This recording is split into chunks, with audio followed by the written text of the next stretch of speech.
નમસ્કાર વિદ્યાર્થી મિત્રો, વર્લ્ડ ઇનબોક્સ એકેડમી ગાંધીનગરમાં આપ સર્વનું હાર્દિક સ્વાગત છે. મિત્રો, ડીવાયએસઓની પરીક્ષા આવનારા સપ્ટેમ્બર મહિનાની અંદર લેવાવાની છે. તો આ પરીક્ષાના ભાગરૂપે વર્લ્ડ ઇનબોક્સ એકેડમી ગાંધીનગર દ્વારા એક સરસ મજાનું ડીવાયએસઓનું મોક ટેસ્ટનું આયોજન થયેલું છે. આ આયોજન ખૂબ પદ્ધતિસર રીતે એ રીતે કરેલું છે કે ભાઈ તમે ગણિત અને રિઝનિંગના દરેકે દરેક ચેપ્ટરને સારી રીતે તૈયાર કરી શકો એટલા માટે દરેક મોક ટેસ્ટની અંદર ચેપ્ટર્સના ભાગ પાડી દીધેલા છે, જેથી કરીને પરીક્ષા સુધીમાં બધા ચેપ્ટરને પૂરતું ધ્યાન આપી શકાય, ન્યાય આપી શકાય અને તૈયારી સારી રીતે થઈ શકે. તો આવું સુંદર મજાનું આયોજન વર્લ્ડ ઇનબોક્સ એકેડમી દ્વારા થયેલું છે. તો ચોક્કસથી તમે પણ ભાગ લીધો હશે અને એ મોક ટેસ્ટનું સોલ્યુશન, જેને કહેવાય મેથ્સ અને રિઝનિંગના પ્રશ્નોમાં સૌથી વધારે સમસ્યા થતી હોય કે ભાઈ જવાબ કઈ રીતે આવ્યો, આપણે ઘણી વખત એની મેથડ જાણવી હોય તો એના માટે જ આખું આ મોક ટેસ્ટનું સોલ્યુશન આપણે આજે કરવા જઈ રહ્યા છીએ. અગાઉની એક મોક ટેસ્ટનું સોલ્યુશન ઓલરેડી આપણે મૂકી દીધેલું છે. આજે મોક ટેસ્ટ 2નું સોલ્યુશન છે, જેમાં ગણિતની અંદર લસાગુસા, કાર્ય સમય એટલે કે નળ અને ટાંકી, સાથે સાથે સાંકળનો નિયમ, ઘાત ઘાતાંક અને ક્રમચય સંચય આટલા ચેપ્ટર્સ હતા. અને રિઝનિંગની અંદર અક્ષર શ્રેણી, સંખ્યા શ્રેણી, કોડિંગ ડીકોડિંગ, સમસંબંધ અને વર્ગીકરણ આટલા ચેપ્ટર્સને સમાવિષ્ટ કરેલા હતા. તો આ બધા જ દાખલાઓને, જે કંઈ 50 જેવા દાખલાઓ હતા, 25 રિઝનિંગના 25 મેથ્સના, આ બધાનું આપણે સંપૂર્ણ સોલ્યુશન મેથડ સહિત આજે આપણે જોવાના છીએ. તો લેક્ચર શરૂ કરતાં પહેલાં જ, સોલ્યુશન શરૂ કરતાં પહેલાં જ એક ખાસ કે ભાઈ જો તમને એકેડમી દ્વારા આજે સુંદર મજાનો પ્રયાસ થઈ રહ્યો છે કે સોલ્યુશન દ્વારા તમને ખ્યાલ આવે કઈ રીતે આન્સર્સ આવે છે, તો ચોક્કસથી લાઇક કરવાનું ભૂલતા નહીં. અને હા, આ સોલ્યુશન થકી આપને આવનારી એક્ઝામની અંદર તો ફાયદો થશે જ ડેફિનેટલી, પણ તમારા જેવા ઘણા બીજા મિત્રો હશે કે જેને પણ ડીવાયએસઓની પરીક્ષા આપવાની હશે અથવા આવનારા સમયમાં કોઈ પણ એક્ઝામ આપવાની હોય, એ રેવન્યુ તલાટીની હોય કે પછી આવનારા સમયમાં અન્ય કોઈ પણ સીસીઈની એક્ઝામ હોય, ક્લાસ 3 સુપર ક્લાસ 3 લેવલની કોઈ પણ એક્ઝામ હોય, તો આ બધાની અંદર આ સોલ્યુશન્સ કામ લાગે એવું છે. ગણિત રિઝનિંગ બેઠું બેઠું ક્યારેય ના આવે, પણ એટલીસ્ટ આ બધું જાણવાથી, આ બધું શીખવાથી આપણને મેથડ ખબર પડે, વિચારવાની પદ્ધતિઓ ખબર પડે. તો જોઈએ આપણે, એટલે ખાસ લાઈક કરી દેજો અને તમારા મિત્રો સુધી આની લિંક પણ પહોંચાડજો, જેથી કરીને એને પણ તમારા થકી કંઈક ફાયદો થાય, એને પણ કંઈક નવું શીખવા, જાણવા, સમજવા મળે. તો સૌથી પહેલો સવાલ જે શ્રેણીનો આપણને દેખાય છે, સંખ્યા શ્રેણી જેને કહેવાય, કે 2, 4, 8, 10, 20 પછી 2 ક્વેશ્ચન માર્ક મૂકેલા છે. એટલે પહેલી નજરે આપણને કદાચ એવું વિચાર આવે કે ભાઈ અહીંયા 2 ના ડબલ 4, 4 ના ડબલ 8, અહીંયા 10 ના ડબલ 20, તો હવે 20 ના ડબલ 40 હોવા જોઈએ. પણ ઓપ્શનમાં કંઈ 40 મને દેખાતા નથી. મતલબ કંઈક બીજો દ્રષ્ટિકોણ, બીજું કંઈક નજરિયો લઈ આવવો પડશે. તો કંઈક બીજી રીતે વિચારીએ. તો સૌથી પહેલા આ 2, આ 4, 8, 10, 20 2 વખત ક્વેશ્ચન માર્ક છે. તો અહીંયા જરાક ધ્યાનથી જો, આમાં 2 પ્લસ કરેલા છે, આમાંય કહેવાય. અહીંયા ગુણ્યા 2 કરેલા છે, એ રીતે થઈ શકે. ફરી પાછા 2 પ્લસ કર્યા, ફરી પાછા ગુણ્યા 2 કર્યા. તો હવે +2 ગુણાકાર 2 +2 ગુણાકાર 2, તો હવે ઓબ્વિયસ +2 આવે. આમાં 2 પ્લસ કરો એટલે 22 થાય અને એના ગુણ્યા 2 કરો એટલે 44 થાય. એટલે કે મારો જવાબ થશે 22 અને 44. ઓપ્શન ડી છે એ મારો ફાઇનલ આન્સર થશે. +2 અને ગુણ્યા 2 ની મિક્સ પેટર્ન હતી. શ્રેણીમાં તમે સારી રીતે જાણો છો, કોઈ એક્ઝેક્ટ મેથડ ના હોય. આની અંદર વિચારવું પડે કે કઈ પેટર્ન કઈ રીતે લીધેલી છે, એ વિચારીને જ આપણે સોલ્વ કરવાનું હોય. તો નવો સવાલ તમારી સમક્ષ દેખાઈ રહ્યો છે કે જેમાં 20 છે, 10 છે, ફરીથી 10 છે, 15 છે, 30 છે, ત્યાર પછી 75 આપેલા છે અને ત્યાર પછી x એટલે કે ક્વેશ્ચન માર્ક છે, જેની વેલ્યુ આપણે ફાઇન્ડ કરવાની છે. તો સૌથી પહેલા આને ધ્યાનથી જુઓ તો 0.5 થી ગુણેલા છે, અડધા કરેલા છે, એટલે 0.5 થી ગુણાકાર છે. અહીંયા ચેક કરો તો ગુણ્યા 1 કરેલા છે, અહીંયા ચેક કરો તો ગુણ્યા 1.5 કરેલો છે, 1.5. 10 ગુણ્યા 1.5 કરો એટલે 15 આવે. અહીંયા ગુણ્યા 2 કરેલા છે, અહીંયા ચેક કરી તો 25 × 75 એટલે ખબર પડે 2.5 વડે ગુણાકાર કરેલો છે. તો હવે ઓબ્વિયસ ગુણાકાર 3 વડે થશે. તો 75 ગુણ્યા 3 એટલે કે 225. ઓપ્શન ડી મારો જવાબ થશે. બરાબર. ગુણ્યા 0.5 ગુણાકારની એક સિમ્પલ સિરીઝ હતી, જે આપણે આ રીતે કંઈક વિચારવાની હતી. ગુણ્યા અડધું, 1, 1.5, 2, 2.5 આ રીતે. નેક્સ્ટ સવાલ છે, એને પણ જરા ધ્યાનથી જોઈએ. તો આની અંદર પણ એક વસ્તુ યાદ રાખશું કે ભાઈ ક્વેશ્ચન માર્ક નથી. આ પ્રશ્નમાં આપણે એ રીતે સમજવાનું છે કે 21, 35, 42, 51, 56, 84 અને 91 આમાં ખરેખર એમ છે કે ભાઈ આમાંથી ખોટી સંખ્યા શોધો. તો આમાં જે રોંગ નંબર છે એ આપણે ફાઇન્ડ કરવાનો છે. રોંગ નંબર તો જરાક ધ્યાનથી જુઓ. 21, 35, 42, 51, 56, 84 અને 91 આમાંની લગભગ એકને બાદ કરતા બધી સંખ્યા 7 વડે વિભાજ્ય છે. 7 વડે વિભાજ્ય છે. જેમ કે 21 ને 7 વડે ભાગી શકાય, 35 ને ભાગી શકાય, 42 ને ભાગી શકાય, 56 ને ભાગી શકાય, 84 ને ભાગી શકાય, 91 ને ભાગી શકાય. પણ એકમાત્ર અહીંયા 51 છે કે જે 7 વડે ડિવિઝિબલ નથી. એટલે મારો જવાબ આવશે ડી ઓપ્શન 51. એટલે કે આમાં આપણે ખોટી સંખ્યા શોધવાની હતી, ખોટી સંખ્યા નહોતી શોધવાની. બરાબર, તો ખોટી સંખ્યામાં 51 આવશે કારણ કે 7 વડે ડિવિઝિબલ નથી. આઈ થિંક આ તો નજરે પહેલી જ નજરે ખબર પડી જાય એવો સિમ્પલ સવાલ છે. અડધા કરેલા છે. 24 ના અડધા 12, 12 ના અડધા 6, 6 ના અડધા 3, તો હવે 3 ના અડધા 1.5 આવે. એટલે કે ઓપ્શન એ મારો જવાબ છે. ઓપ્શન એ 1.5 છે એ આપણો ફૂલ એન્ડ ફાઇનલ આન્સર થશે. તો આઈ થિંક આ તો સરળતાથી થઈ જાય એવો પ્રશ્ન હતો. હવે છે એ અક્ષર શ્રેણીનો એબીસીડી આધારિત સવાલ છે. તો કદાચ મારે આમાં એબીસીડી ની જરૂર પડી શકે. તો જરાક ધ્યાનથી જોજો. એચ એનો નંબર 8 છે, આમાં જોઈ શકો છો. કે નો નંબર 11 છે. ત્યાર પછી એન 14માં નંબરે, આ 17માં નંબરે અને આ 20માં નંબરે. આને આધારે તમે નંબર જોઈ શકો છો. આ 8 માંથી 11 એટલે +3 થયા, 11 માંથી 14 એટલે +3 થયા, 14 માંથી 17 એટલે +3 થયા, 17 માંથી 20 એટલે +3 થયા. તો 20 ને 3 23 ને 23માં નંબરે ડબલ્યુ છે. તો અહીંયા ડબલ્યુ આવશે. આ મારો જવાબ છે. એટલે કે ઓપ્શન એ છે એ આપણો ફાઇનલ આન્સર થશે. +3 કરેલા છે. એબીસીડી આધારિત સવાલ હતો. અક્ષર શ્રેણી જેને કહેવાય આલ્ફાબેટ સિરીઝ, એને લગતો સિમ્પલ સવાલ હતો. નેક્સ્ટ સવાલમાં આગળ વધીએ. નવા સવાલની અંદર એબીસીડી ની ખાસ કોઈ જરૂર રહેતી નથી. અહીંયા ચોખ્ખું દેખાય છે કે પહેલા એ છે, પછી એબી છે, પછી એબીસી, એબીસીડી. તો હવે એબીસીડીઈ આવે. એબી, એબીસી, એબીસીડી. તો હવે એબીસીડીઈ આવે. એટલે અહીંયા મારો જવાબ સી ઓપ્શન આવશે. ઈ છે એ મારો જવાબ થાય. તો આ પણ સિમ્પલ સવાલ, એબીસીડી ની કઈ જોવાની જરૂર નહોતી, સીધી ખબર પડે એવો સવાલ હતો. નેક્સ્ટ સવાલ પણ જરાક ધ્યાનથી જોઈએ. એબીસીડી ની કોઈ બહુ જરૂર નહીં પડે. જેમ કે CDE, GHI, પછી છે LMN અને પછી છે ક્વેશ્ચન માર્ક. તો જરા ધ્યાનથી જુઓ. CDE પછી F છોડીને GHI, પછી J ને K છોડીને LMN, પછી અહીંયા એક અક્ષર છોડ્યો, અહીંયા 2 અક્ષર છોડ્યા. તો હવે મારે 3 અક્ષર છોડવાના થાય. તો N પછી O, P અને Q છોડી દીધા છે. તો સ્પષ્ટ છે એના પછીના 3 આલ્ફાબેટ RST થશે. RST એટલે કે ઓપ્શન સી છે એ મારો જવાબ થશે. તો આ પણ આસાન સવાલ હતો. એબીસીડી માં કઈ બહુ જવાની જરૂર ના પડી. ડાયરેક્ટલી આપણને ખબર પડે કે એક અક્ષર છોડ્યો, 2 છોડ્યા, 3 છોડ્યા અને RST જવાબ આવ્યો. કોડિંગ ડીકોડિંગ નો સવાલ છે જેમાં એબીસીડી ની જરૂર પડશે ચોક્કસથી. બરાબર, તો તમે આની અંદર જોઈ શકો છો.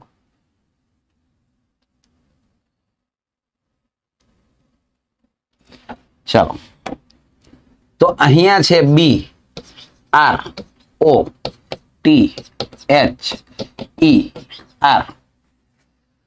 અને મને પૂછેલું છે PRODUCE. પ્રોડ્યુસ પૂછેલું છે, બ્રધર આપેલું છે. બ્રધર ની સામે જે આપણને સ્પેલિંગ આપેલો છે એ પ્રમાણે અહીંયા ડી છે, અહીંયા યુ છે, ત્યાર પછી એસ છે, વાય છે, આઈ છે, ત્યાર પછી એચ છે અને એસ છે. જો આની વચ્ચેની પેટર્ન આપણે વિચારીએ, આની વચ્ચેની પેટર્ન આપણે ધ્યાનથી વિચારીએ તો બી માંથી ડી એટલે સ્પષ્ટ કહું તો 2 પ્લસ કરેલા છે. આર માંથી યુ એટલે કે 18 માંથી 21 એટલે +3 કરેલા છે. 15 માંથી 19 એટલે +4 કરેલા છે. 20 માંથી 25 એટલે +5 કરેલા છે. અહીંયા આનો નંબર 8 છે, આનો નંબર 9 છે, એ આમાં જોઈ શકો છો. બરાબર, તો +1 કરેલા છે.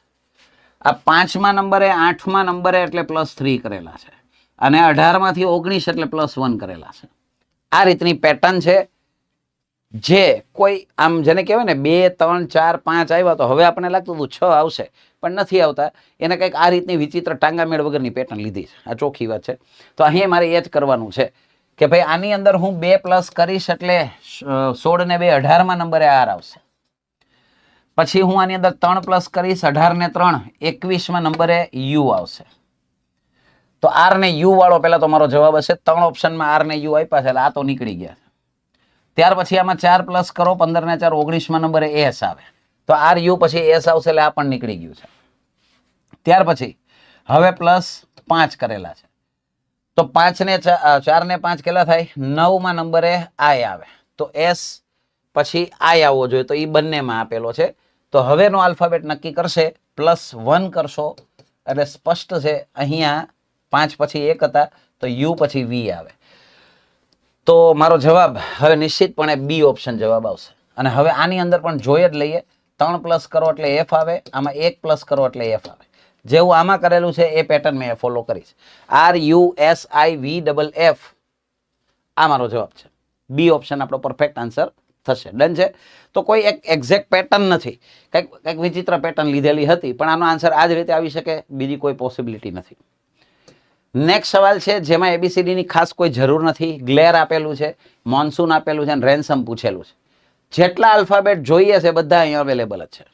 બસ તો એમાંથી સીધા આંકડા ઉપાડીને મૂકી દેવાના છે કે R A N S O એમ, જેમાં આર બરાબર આવશે 8, એ બરાબર આવશે 6, એન બરાબર આવશે 5, એસ બરાબર આપણે જોઈએ તો ચોથા નંબરે 7 છે. 8 6 5 7 આવો જે જવાબ હોય એવા જો કે 2 છે આમાં ને આમાં બંનેમાં છે. એટલે હજી એક આપણે જવાબ નક્કી કરી લઈએ. ઓ નો નંબર મારે જોઈએ છે તો ઓ છે એ 3 નંબર છે, તો સ્પષ્ટ છે આ જવાબ હોય. છેલ્લો એક બાકી છે, એકમાં હું બાકી રાખે તો એમ નો નંબર 1 છે. પતી ગયું વાત. તો આ મારો જવાબ છે. 8 6 5 7 3 1 આ આપણો આન્સર થશે. કોઈ જ એબીસીડી યારે રિલેશન નહોતો, અંદર ને અંદર જ જવાબ હતો. અંદર ને અંદર મને આંકડાઓ બધા મળી રહેતા હતા. તો આ પણ કોડિંગ ડીકોડિંગનો આમ જોઈએ તો આસાન સવાલ ગણાય. નેક્સ્ટ સવાલ તરફ આગળ વધીએ. એબીસીડી સાથે કોઈ જ રિલેશન નથી, એબીસીડી ને ક્યાંય જોવાની નથી. મને રાજકોટ બરાબર કંઈક આપેલું છે અને બરોડા બરાબર પૂછેલું છે. તો સીધી વાત સમજીએ તો અહીંયા આર એ એનું એ આર કરેલું છે, જે કે એનું કે જે કરેલું છે, ઓટી એનું ટીઓ કરેલું છે. એટલે કે બબ્બે અક્ષરની પેર ઉલટાવેલી છે. બબ્બે અક્ષરની પેર ઉલટાવેલી છે. તો અહીંયા મારે ઉલટાવવાનું થાય. આનું થશે એ બી, આને ઉલટાવો તો ઓ આર, આને ઉલટાવો તો એડી. આ રીતનો જે જવાબ હોય એ મારો આન્સર થશે. એ બી ઓ આર એ ડી, એ બી ઓ આર એ ડી આ જવાબ છે. બી ઓપ્શન આપણો જવાબ છે. બબ્બે અક્ષરની પેર ઉલટાવીને તમારે લખવાની છે, જે આપણો જવાબ થયો. નેક્સ્ટ છે કોડિંગ ડીકોડિંગ નો જ પ્રશ્ન ગણાય કે બાઇક માટે કોડ વપરાય છે બ્લુ, કાર માટે કોડ વપરાય છે રેડ, ટ્રેન માટે કોડ વપરાય છે ગ્રીન, તો એરોપ્લેન માટે કોડ વપરાય છે બ્લેક. તો ફ્લાય ઇન સ્કાય ને શું કહેવાય? સ્કાય એટલે કે આકાશમાં ઉડે. તો આકાશમાં બાઇક તો ન ઉડે, કાર ના ઉડે, ટ્રેન ન ઉડે, એરોપ્લેન ઉડે. અને એરોપ્લેનનો કોડ શું હતો? બ્લેક. તો સ્પષ્ટ છે મારો જવાબ બ્લેક આવશે. એરોપ્લેન આપ્યું છે પણ તમારે એનો કોડ લખવાનો છે. બરાબર છે. એરોપ્લેન ટીક કરીને નથી આવવાનું. એરોપ્લેનનો કોડ બ્લેક છે એટલે આપણે બ્લેક જવાબ ટીક કરવાનો થાય. ફ્લાઇંગ સ્કાય એટલે આકાશમાં ઉડે એ પ્લેન, અને એ એરોપ્લેનનો કોડ બ્લેક હતો. ફરી એક વખત એક સવાલ છે, મને દાલમિયા પૂછેલું છે, તામિલનાડુ આપેલું છે. તો વન્સ અગેન એબીસીડી ની કોઈ જ રિક્વાયરમેન્ટ નથી, અંદર ને અંદર જવાબ છે બધા. એ ખબર કેમ પડે? તો આ બધા આલ્ફાબેટ છે આની અંદર દેખાય જ છે આપણને, તો આરામથી અંદરથી આન્સર મળી જશે. સૌથી પહેલા ડી, ડી તો ડી માટે ધ્યાનથી જુઓ, સેકન્ડ લાસ્ટ છે 5. ત્યાર પછી એ માટે જુઓ તો 8 નંબર છે.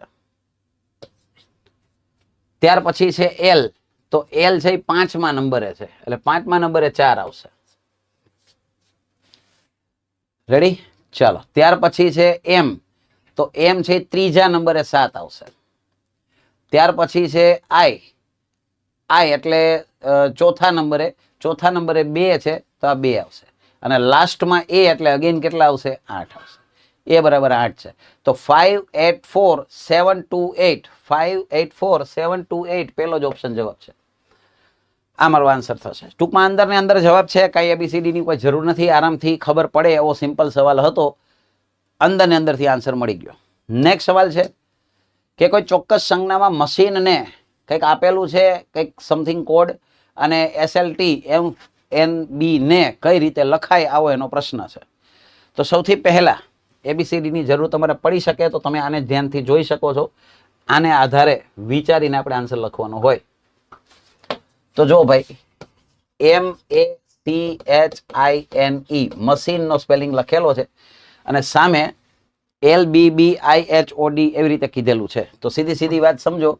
સૌથી પહેલા L માંથી અગર મારે M કરવો હોય, L નો નંબર 13 છે, L નો નંબર 12 છે. 13 માંથી 12 નંબરે જવું તો એક માઇનસ કરવા આપણે, એટલે અહીંયા L આવે. ત્યાર પછી મારે B જોતો હોય તો A માંથી B માં જવું હોય તો +1 કરવા પડે, એટલે B આવે. અગેન C માંથી પાછો મારે B જોઈએ એટલે -1 આવે. H માંથી I એટલે +1, I માંથી -1 કરશો એટલે H આવશે, આમાં +1 કરશો એટલે O આવશે, અને આમાં -1 કરશો એટલે D મળશે. LBBIHOD આ એનો કોડ એને બનાવેલો છે. તો બસ આ જ વસ્તુ મારે ત્યાં રિપીટ કરવાની છે. -1 +1 -1 +1 -1 +1 આ રીતની પેટર્ન છે. તો S માંથી 1 માઇનસ કરો R આવે, આમાં 1 પ્લસ કરો M આવે, આમાંથી 1 માઇનસ કરો S આવે, આમાં 1 પ્લસ કરો N આવે, આમાં 1 માઇનસ કરો E આવે, આમાં 1 પ્લસ કરો O આવે, આમાંથી 1 માઇનસ કરો A આવે. તો આવો કંઈક જવાબ આવે. RMSNEOA ઓપ્શન C છે એ આપણો પરફેક્ટ આન્સર થશે. બરાબર. -1 +1 -1 +1 ની મિક્સ પેટર્ન છે. ABCD ને આધારે તમે એનો આન્સર આરામથી નક્કી કરી શકો છો. તો આપણને ખ્યાલ આવે એવો દાખલો હતો. પણ ABCD ની ક્યાંક જરૂર પડી શકે છે. જનરલી સ્ટુડન્ટ છે એ ABCD રફ પેજમાં પહેલા લખી લેતા હોય છે, કારણ કે કોડિંગ ડીકોડિંગ અને અક્ષર શ્રેણી બંનેમાં કદાચ ABCD ની જરૂર પડી શકે. મોઢે ફાવે તો મોઢે તમે કરી શકો છો, પણ મોસ્ટ પ્રોબેબલી ABCD સામે હોય તો થોડુંક સમજવામાં સરળતા રહે, આરામથી થોડીક પેટર્ન આપણે પકડી શકીએ. નેક્સ્ટ સવાલ તરફ આગળ વધીએ. તો એક પ્રકારનું આ કોડિંગ ડીકોડિંગ જ છે, પણ કંઈક અલગ રીતે પૂછેલું છે. જરાક ધ્યાનથી વાંચજો કે સાંકેતિક ભાષામાં 35 બરાબર 6 હોય ને 45 બરાબર 2 હોય તો 79 79 બરાબર શું થાય, આવો એનો સવાલ છે. 35 માંથી 6 જવાનો એક જ રસ્તો છે. આ બેનો ગુણાકાર કરો અને એ બેનો સરવાળો. 5 3 15, 15 ના બે આંકડાનો સરવાળો 5 ને 1 6 એટલે 6 આપ્યા છે. 45 માંથી 2 જવાનો એક જ રસ્તો, 4 5 20, અને એ બેનો સરવાળો કરો એટલે 2 આવે. તો આ રીતની પેટર્ન લીધેલી છે. તો ઓબ્વિયસ છે 79 નો હું ગુણાકાર કરી 7 અને 9 નો, 7 9 63, અને એ બેનો સરવાળો એટલે મારો જવાબ 9 આવશે. 9 છે એ મારો આન્સર થશે. ઓપ્શન બી આપણો પરફેક્ટ આન્સર થશે. That's it. ડન છે. તો એક કોડિંગ ડીકોડિંગનો આ પણ થોડોક સમજવા જેવો સવાલ હતો, મેથેમેટિકલ સવાલ હતો, એટલે થોડોક આઈડિયા લગાવવો પડે. નેક્સ્ટ સવાલ છે જેમાં એવું કહ્યું છે કે માત્ર સંખ્યા પદ્ધતિના વર્ગ અને બાદબાકી જે પણ લાગુ પડે તેને આધારે નીચેનામાંથી કઈ જોડી નીચે આપેલી પ્રસ્તુતિને સમાન છે. એટલે કે આ 7 અને 42 નો જે રિલેશન છે એવો બેઠો રિલેશન આમાંથી ક્યાં સેટ થાય. વધુમાં એને કહેલું છે કે તમારે આમાં બે જ વસ્તુનો ઉપયોગ કરવાનો છે, એક વર્ગ અને બીજી બાદબાકી. સરવાળા, ગુણાકાર, ભાગાકાર કોઈ વસ્તુ લેવાની પરમિશન અહીંયા નથી, એવું ચોખ્ખટ પાડીને ક્વેશ્ચનમાં કહી દીધેલું છે. તો 7 માંથી 42 માં વર્ગમાંથી શું કહેવાય, વર્ગ અને બાદબાકીની હેલ્પ લઈને જવું હોય તો એક જ રસ્તો છે. 7 નો વર્ગ કરો અને એમાંથી 7 બાદ કરો. આમ જ જઈ શકાય. વર્ગ અને બાદબાકી બે જ વસ્તુ કીધેલી છે. એટલે 7 નો વર્ગ 49 અને એમાંથી 7 બાદ કરો એટલે 42. તો બસ આના જેવું જ હોય એવું મારે શોધવાનું છે કે જેનો વર્ગ કરીને એનું એ બાદ કરો તો મને મારો જવાબ મળે. જેમ કે આને જુઓ, 7 નો વર્ગ 49 માંથી 7 બાદ કરો તો 60 નો આવે. 8 નો વર્ગ 64, એમાંથી અગર તમે 8 બાદ કરો તો એનું આવે. 64 માંથી 8 બાદ કરો 56 થાય. 5 નો વર્ગ 25, એમાંથી 5 બાદ કરો તો 20 આવે. તો ન્યા સેટ નથી થતું, પણ આ પરફેક્ટ સેટ થાય. કારણ કે 9 નો વર્ગ થાય 81 અને એમાંથી 9 બાદ કરો એટલે 72 આવે. ઓપ્શન બી છે એ મારો પરફેક્ટ આન્સર થશે, 9 અને 72. નેક્સ્ટ સવાલ જોઈએ, જેમાં પણ કંઈક એવી જ વાત કરી છે કે ભાઈ અહીંયા એક જોડ આપેલી છે, પેર આપેલી છે, એને આધારિત જોવાનું છે કે મારે એમાં કેમાં સેટ થાય. તો આ તો નજરે દેખાય છે, આમાં કાંઈ બીજી મગજમારી નથી વર્ગની ને ઘનની. આ 1 2 3 4, આ 1 2 3 4 ઊંધેથી લખ્યું છે, બરાબર. તો આને ચેક કરો, 4 8 2 6, તો અહીંયા 6 થી ચાલુ થવું જોઈએ, આ નથી જવાબ. 5 3 7 9, તો 9 7 3 5, બસ આ જવાબ છે, બરાબર. આમાંય સેટ નથી થતું. 8 4 6 ને 3 નું આવે, 3 ને 6 હોત તો થાત. અહીંયા 6 7 પછી 9 ને 3 હોવા જોઈતા હતા, એટલે ઓપ્શન બી પરફેક્ટ આન્સર થશે. ખાલી પેર ઉલટાવીને, આંકડા ઉલટાવીને લખવાનું છે, બીજું કાંઈ છે નહીં. તો આરામથી ખ્યાલ આવે એવો સવાલ હતો. ચલો, નીચે લખેલું છે કે નીચેનામાંથી અલગ પડતું હોય ને એવું ફાઇન્ડ કરવાનું છે. તો ABCD ની જરૂર પડશે, પણ જો કે ડાયરેક્ટલી થોડુંક જુઓ ને તો ખબર પડી જાય એમ છે. જો ફર્સ્ટ ઓફ ઓલ બી અને ડી, ચલો લઈ લઈએ ABCD એટલે તમને આઈડિયા આવે.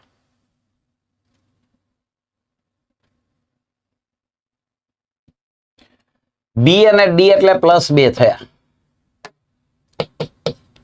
અને ડી માંથી ડબલ્યુ માં જવું હોય તો એની સામેનો અક્ષર છે, એની સામેનો અક્ષર છે. એટલે હું લખી નાખું છું યાદી માટે, સામે, બરાબર. ડી ની સામે ડબલ્યુ છે, બરાબર, એની સામેનો અક્ષર લીધેલો છે. તો અહીંયા +2 અને સામે એવું થાય છે. તમારે આમાં શું શોધવાનું છે? અલગ પડતું હોય એની ફાઇન્ડ કરવાનું છે.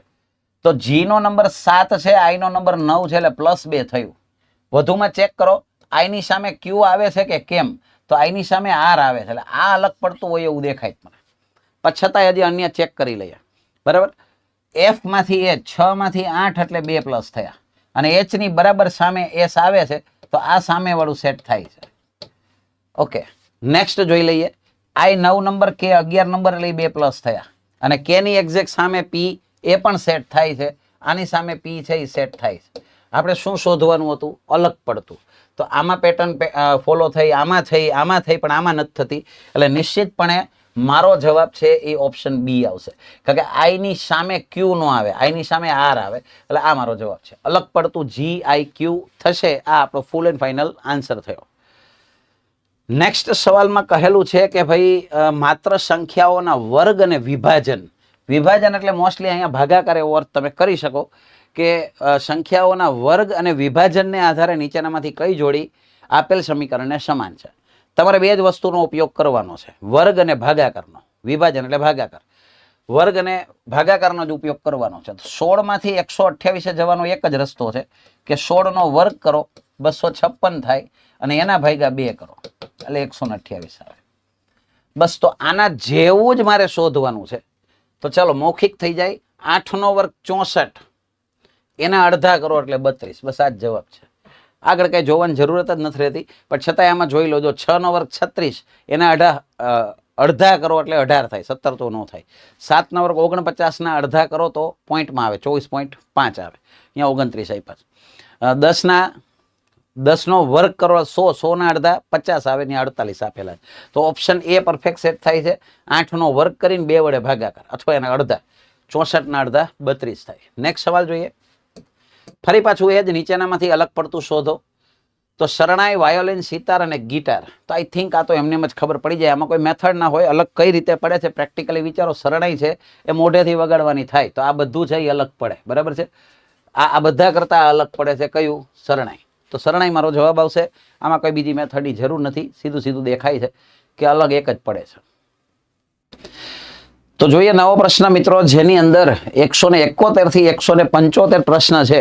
આની અંદર એવી સૂચના લખી છે કે નીચે આપેલા વિકલ્પો પૈકી 3 વિકલ્પો સમાન ગુણધર્મ ધરાવે છે, અને એક જ વિકલ્પ છે એ એના કરતા અલગ છે. એ આપણે શોધવાનું છે. એટલે ઇનડાયરેક્ટલી કહીએ તો વર્ગીકરણ એટલે કે ક્લાસિફિકેશન જેને કહેવાય. અલગ પડતો શબ્દ અથવા અલગ પડતી સંખ્યા શોધવાની છે આપણે.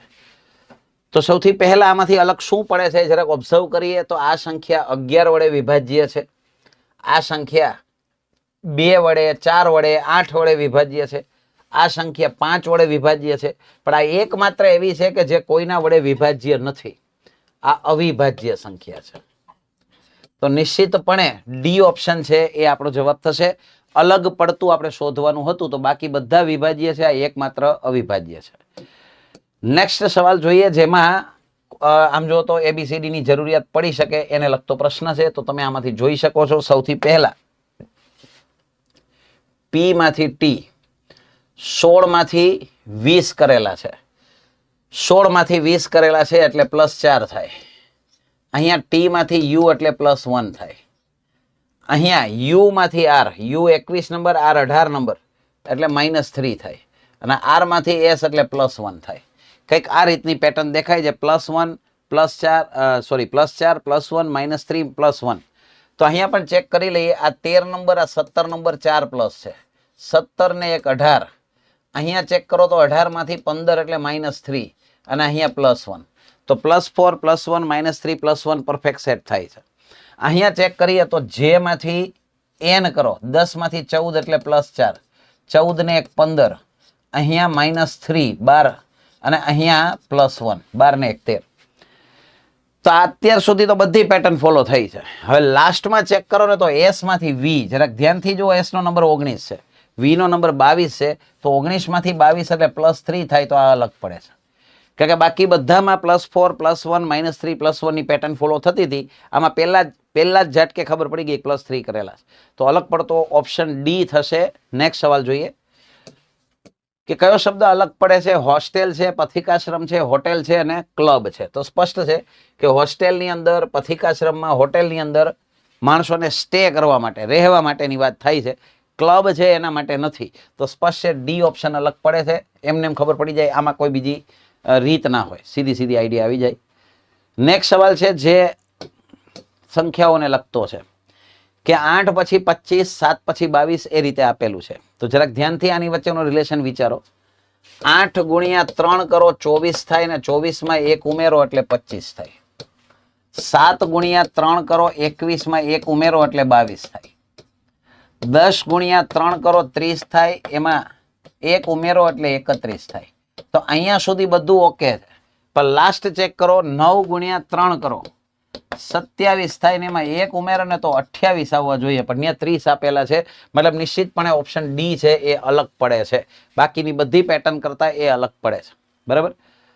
નેક્સ્ટ સવાલ જોઈએ કે 4 શબ્દો આપેલા છે, એમાંથી આપણે નક્કી કરવાનું છે કે અલગ પડતો શબ્દ કયો. વર્તુળનો વ્યાસ, વર્તુળનો પરિઘ, વર્તુળનું કેન્દ્ર અને વર્તુળ પોતે.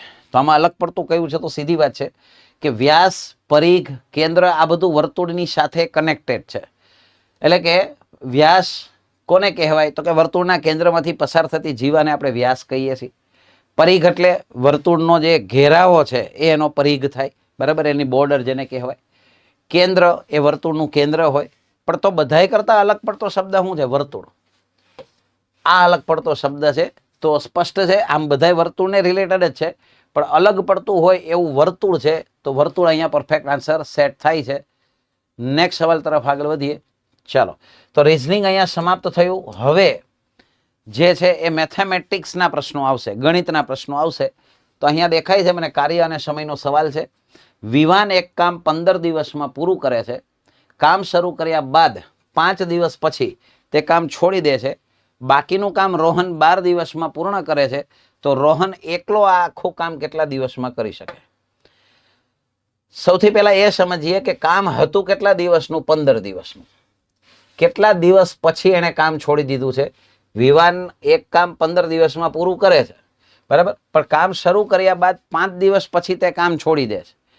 એટલે સીધી વાત છે કે ભાઈ 15 માંથી 5 દિવસનું કામ એને કરીને પછી કામ છોડ્યું છે, અને બાકીનું કામ રોહન છે એની 12 દિવસમાં પૂર્ણ કરે છે. તો રોહન એકલો આખું આ કામ કેટલા દિવસમાં કરી શકે? તો સીધી વાત સમજો.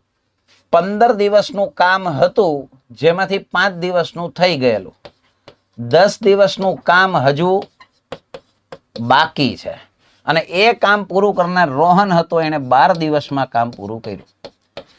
કોઈ આમ જો તો કાર્ય સમયે કઈ લેવા દેવા જ નથી. આમને સીધો થઈ જાય ને એવો પરચુરણ દાખલો છે. લસા વસા કઈ નથી લેવાનું. 10 ક્યાંથી આવ્યા? 15 માંથી 5 દિવસનું કામ થઈ ગયું હોય તો 10 દિવસનું કામ બાકી હોય, જે 12 દિવસમાં પૂરું કર્યું હતું. તો આખું કામ તમારે રોહન પાસે કરાવડાવવું છે. આખું કામ એટલે કેટલા દિવસનું? 15 દિવસનું કામ. આ આખું કામ તો રોહન કેટલા દિવસમાં કરશે? આનો મારે આન્સર લઈ આવવાનો છે. તો 15 ગુણ્યા 12 છેદમાં 10. 10 ના ભાગ પાડી દો. તો 10 ભાગ પડે 5 દુ 10 અને 2 6 12 અને 5 3 15 3 6 18 છે એ મારો જવાબ આવશે. એટલે કે રોહન છે એકલો 18 દિવસમાં કામ પૂરું કરશે. સીધો ત્રિરાશિથી થાય એવો દાખલો છે. કોઈ લસા વસા કે કશું લેવાનું નથી. બરાબર. આમને એમ જ ગણતરી થઈ જાય કે 15 માંથી 5 દિવસનું કામ થઈ ગયું હોય તો 10 દિવસનું કામ બાકી હતું જેણે 12 દિવસમાં કર્યું છે. તો આખું કામ તમે 15 દિવસનું કેટલા દિવસમાં કરશે? 18 દિવસ મારો જવાબ આવશે. નેક્સ્ટ સવાલ છે જેમાં એવું કહેલું છે કે એમ અને એન બંને ભેગા મળીને કોઈ કામ જેટલા સમયમાં પૂરું કરી શકે છે તેના કરતાં એમને એકલાને 8 કલાક વધુ લાગે છે. 8 કલાક નથી લાગતી, જોજો ધ્યાનથી. એમને એકલાને 8 કલાક વધુ લાગે છે. એ જ રીતે જો એન એકલો કામ કરે તો એમ અને એન બંને ભેગા મળીને જેટલા સમયમાં કામ કરે છે તેના કરતાં 4.5 કલાક વધુ લાગશે. તો પ્રશ્ન છે એમ અને એન બંને ભેગા મળીને આ કામ કેટલા દિવસમાં અથવા કેટલા સમયમાં કરી શકશે? મિત્રો ટ્રિકી ક્વેશ્ચન છે. કાયદેસર તમે ગણતરી કરવા જાવ ને તો બેવડા વળી જાય ને એવો સવાલ છે. પણ જો આ પદ્ધતિને તમે યાદ રાખી લો કે અહીંયા તમને જે સમય આપેલો છે ને એમ અને એન બંને ભેગા થઈને જે કામ કરે ને એના કરતાં 8 કલાક વધુ લાગે છે. અહીંયા એમ અને એન ભેગા થઈને કરે ને એના કરતાં 4.5 કલાક વધારે લાગે છે. આ જે વધારે લાગે છે ને એનો ગુણાકાર કરીને એનું વર્ગમૂળ કરવાનું છે. આનો સીધો જવાબ આ રીતે જ આવી શકે. મેથડ કરવાની હોય તો એક્સ ધારીને કરવું પડે અને કંઈક ભયાનક રીતે દાખલો થાય તો એટલું બધું ભયાનક કરવું એના કરતાં તો છોડી દેવો સારો પડે. કાં તો બેટર છે કે અહીંયા ટેકનિક મારે યાદ રાખવી પડે. તો આ રીતે તમે કરશો તો થઈ જશે. અથવા ઓપ્શનની હેલ્પલાઇન કરવો પડે. પછી ઓપ્શન એ બધા વિચિત્ર ટાંગા મેળ વગરના આપ્યા. એટલે બેટર છે કે ભાઈ આની ટ્રીક યાદ રાખી લેશું કે જે 8 કલાક વધુ અને 4.5 કલાક વધુ છે એને હું ગુણાકાર કરીશ અને એનું વર્ગમૂળ કરીશ. આનો ગુણાકાર 36 થાય. 8 ચોક 32 ને અહીંયા 4 બીજા એટલે 36 ને 36 નું વર્ગમૂળ કાઢતા 6 આવે. ઓપ્શન એ છે એ મારો જવાબ છે. એમ અને એન ભેગા થઈને 6 કલાકમાં કામ કરશે. આ આપણો સીધો સાદો દાખલો થયો. ટેકનિક યાદ રાખવી પડે, નહીતર મેં કહ્યું એમ કે એક્સ ધારીને આખો ભવ્ય કાર્યક્રમનું આયોજન કરવું પડે. ખૂબ વિશાળ દાખલો થઈ શકે. તો એના કરતાં એટલી બધી લાંબી રીત કરવી એના કરતાં છોડી દેવો સારો રહે. તો એના કરતાં બેટર છે કે ટેકનિક હું યાદ રાખી લઈશ કે આવો કોઈ સવાલ હશે ત્યારે હું આ જ પદ્ધતિને ફોલો કરીશ. ચાલો નેક્સ્ટ સવાલ છે એ અને બી ભેગા મળીને એક કામ પૂરું કરતા 20 દિવસ, બી અને સી ભેગા મળીને 10 દિવસ, સી અને એ ભેગા મળીને 12 દિવસ લાગે છે. તો એ બી સી ત્રણેય સાથે મળીને આ કામ કેટલા દિવસમાં કરી શકશે? બબેની પેર આપેલી છે કે એ અને બી ભેગા થાય તો 20 દિવસ થાય છે. બી અને સી ભેગા થાય તો 10 દિવસ લાગે છે. સી અને એ ભેગા થાય તો 12 દિવસ લાગે છે. તો એનો પ્રશ્ન છે કે એ બી સી ત્રણેય ભેગા થશે તો કેટલા દિવસમાં થશે? સૌ પ્રથમ આ ત્રણેયનો લસા જે 60 આવે. 60 એવી સંખ્યા છે કે ત્રણેયના ઘડિયામાં આવે છે એટલે લસા 60 આવશે. હવે અહીંયા લખવાના થાય 3 20 તરી 60, અહીંયા 10 6 60, અહીંયા 12 પંચા 60. આ તમે વન ડે વર્ક એટલે કે એક દિવસનું કામ શોધ્યું. આને જવા દો, હવે આનું કંઈ કામ નથી. આ ચેપ્ટરમાં બે જ વસ્તુની રિક્વાયરમેન્ટ હોય, એક કુલ કામ અને એક દિવસનું કામ. કુલ કામ એટલે એનો લસા, એ કુલ કામ મળી ગયું. આમે એક દિવસનું કામ શોધી લીધું. હવે જો હું સરવાળો કરીશ 6 ને 3 9 ને 5 14 તો ઓબ્વિયસ એમાં બધાની કામગીરી બબે વાર આવશે. જેમ કે આમાં 3 બનાવ્યા તો એ 2 જણાએ બનાવ્યા, 6 બનાવ્યા તો આ 2 જણાએ બનાવ્યા, આ 5 બનાવ્યા તો આ 2 જણાએ બનાવ્યા. તો હું આ બધાને ભેગા કરું તો ખરેખર આમ આવે 2a plus 2b plus 2c. હવે તો કે 2 ને કોમન કાઢીને મારે છેદમાં મોકલવા પડે. બરાબર છે? 2 ને કોમન કાઢીને મારે છેદમાં મોકલવા પડે. તો આ રીતે થઈ શકે a plus b plus c બરાબર 14 ભાગ્યા 2 એટલે કેટલા આવશે? 7. એટલે આ મને મળી ગયું એ બી સી નું એક દિવસનું કામ. એ બી સી ત્રણેય ભેગા થઈને એક દિવસમાં 7 બનાવશે. હવે બનાવવાના કેટલા છે? 60. તો લાગતો સમય એનું એકમાત્ર કન્સેપ્ટ છે કુલ કામ ઉપર આવે અને નીચે એક દિવસનું કામ આવે. તો કુલ કામ છે 60 જે આપણો લસા હતો એ, અને એક દિવસમાં બને છે 7 એટલે કે 60/7 એટલે કે ઓપ્શન સી મારો જવાબ થાય. કારણ કે અહીંયા 7 8 56 ને 4 60 ના છેદમાં 7 જવાબ સેટ થાય છે. તો આ રીતે મારા દાખલો ગણવાનો થાય. અહીંયા જ્યારે 14 લખ્યા એમાં બધાની કામગીરી ડબલ વખત છે. આમાં એ 2 વખત કામ કર્યું, બી એ 2 વાર કર્યું, સી એ 2 વાર કર્યું. બરાબર? પછી 2 ને કોમન કાઢીને મેં અહીંયા ભાગાકાર કરી નાખ્યો એટલે 7 આવ્યા જે એબીસી નું એક દિવસનું કામ થયું. તો 60/7 ઓપ્શન સી પરફેક્ટ આન્સર થયો. નેક્સ્ટ સવાલ છે જેમાં કહેલું છે કે એક હોસ્ટેલમાં 95 માણસોને 200 દિવસ ચાલે એટલો પુરવઠો છે, પરંતુ 5 દિવસ પછી 30 માણસો જતા રહે, તો બાકીનો પુરવઠો હવે કેટલા દિવસ ચાલશે? તો ચેઇન રૂલનો, સાંકળનો નિયમ જેને કહેવાય એને રિલેટેડ ક્વેશ્ચન થયો. 95 માણસો હતા, આને હું હોલ્ડ ઉપર રાખું છું. 5 દિવસ પછી 30 માણસો જતા રહ્યા, 30 માણસો જતા રહ્યા, એટલે કે 95 માંથી 30 જતા રહ્યા તો 65 માણસો વધ્યા હોય. એ તો પ્રેક્ટિકલ વાત છે કે પહેલા 95 હતા, હવે 30 જતા રહ્યા, તો હવે 65 માણસો વધેલા હશે. હવે અનાજ હતું કેટલા દિવસનું? 200 દિવસનું અનાજ હતું. આ ગયા છે ને 5 દિવસ પછી ગયા છે, તો ઓબ્વિયસ છે ભાઈ, એ 5 દિવસનું એ ખાઈને ગયા હશે. તો 200 માંથી 5 દિવસનું અનાજ ખવાઈ ગયું હોય તો હવે 195 દિવસનું અનાજ વધેલું હોય. 195 દિવસ જે હવે ચલાવવાનું છે એ કેટલા દિવસ ચાલશે એ આપણે શોધવાનું છે. કંઈક આ રીતની આખી ઘટના છે, બરાબર?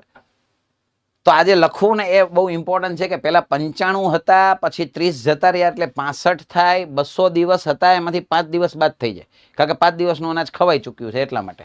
હવે 65 છેદમાં આવશે.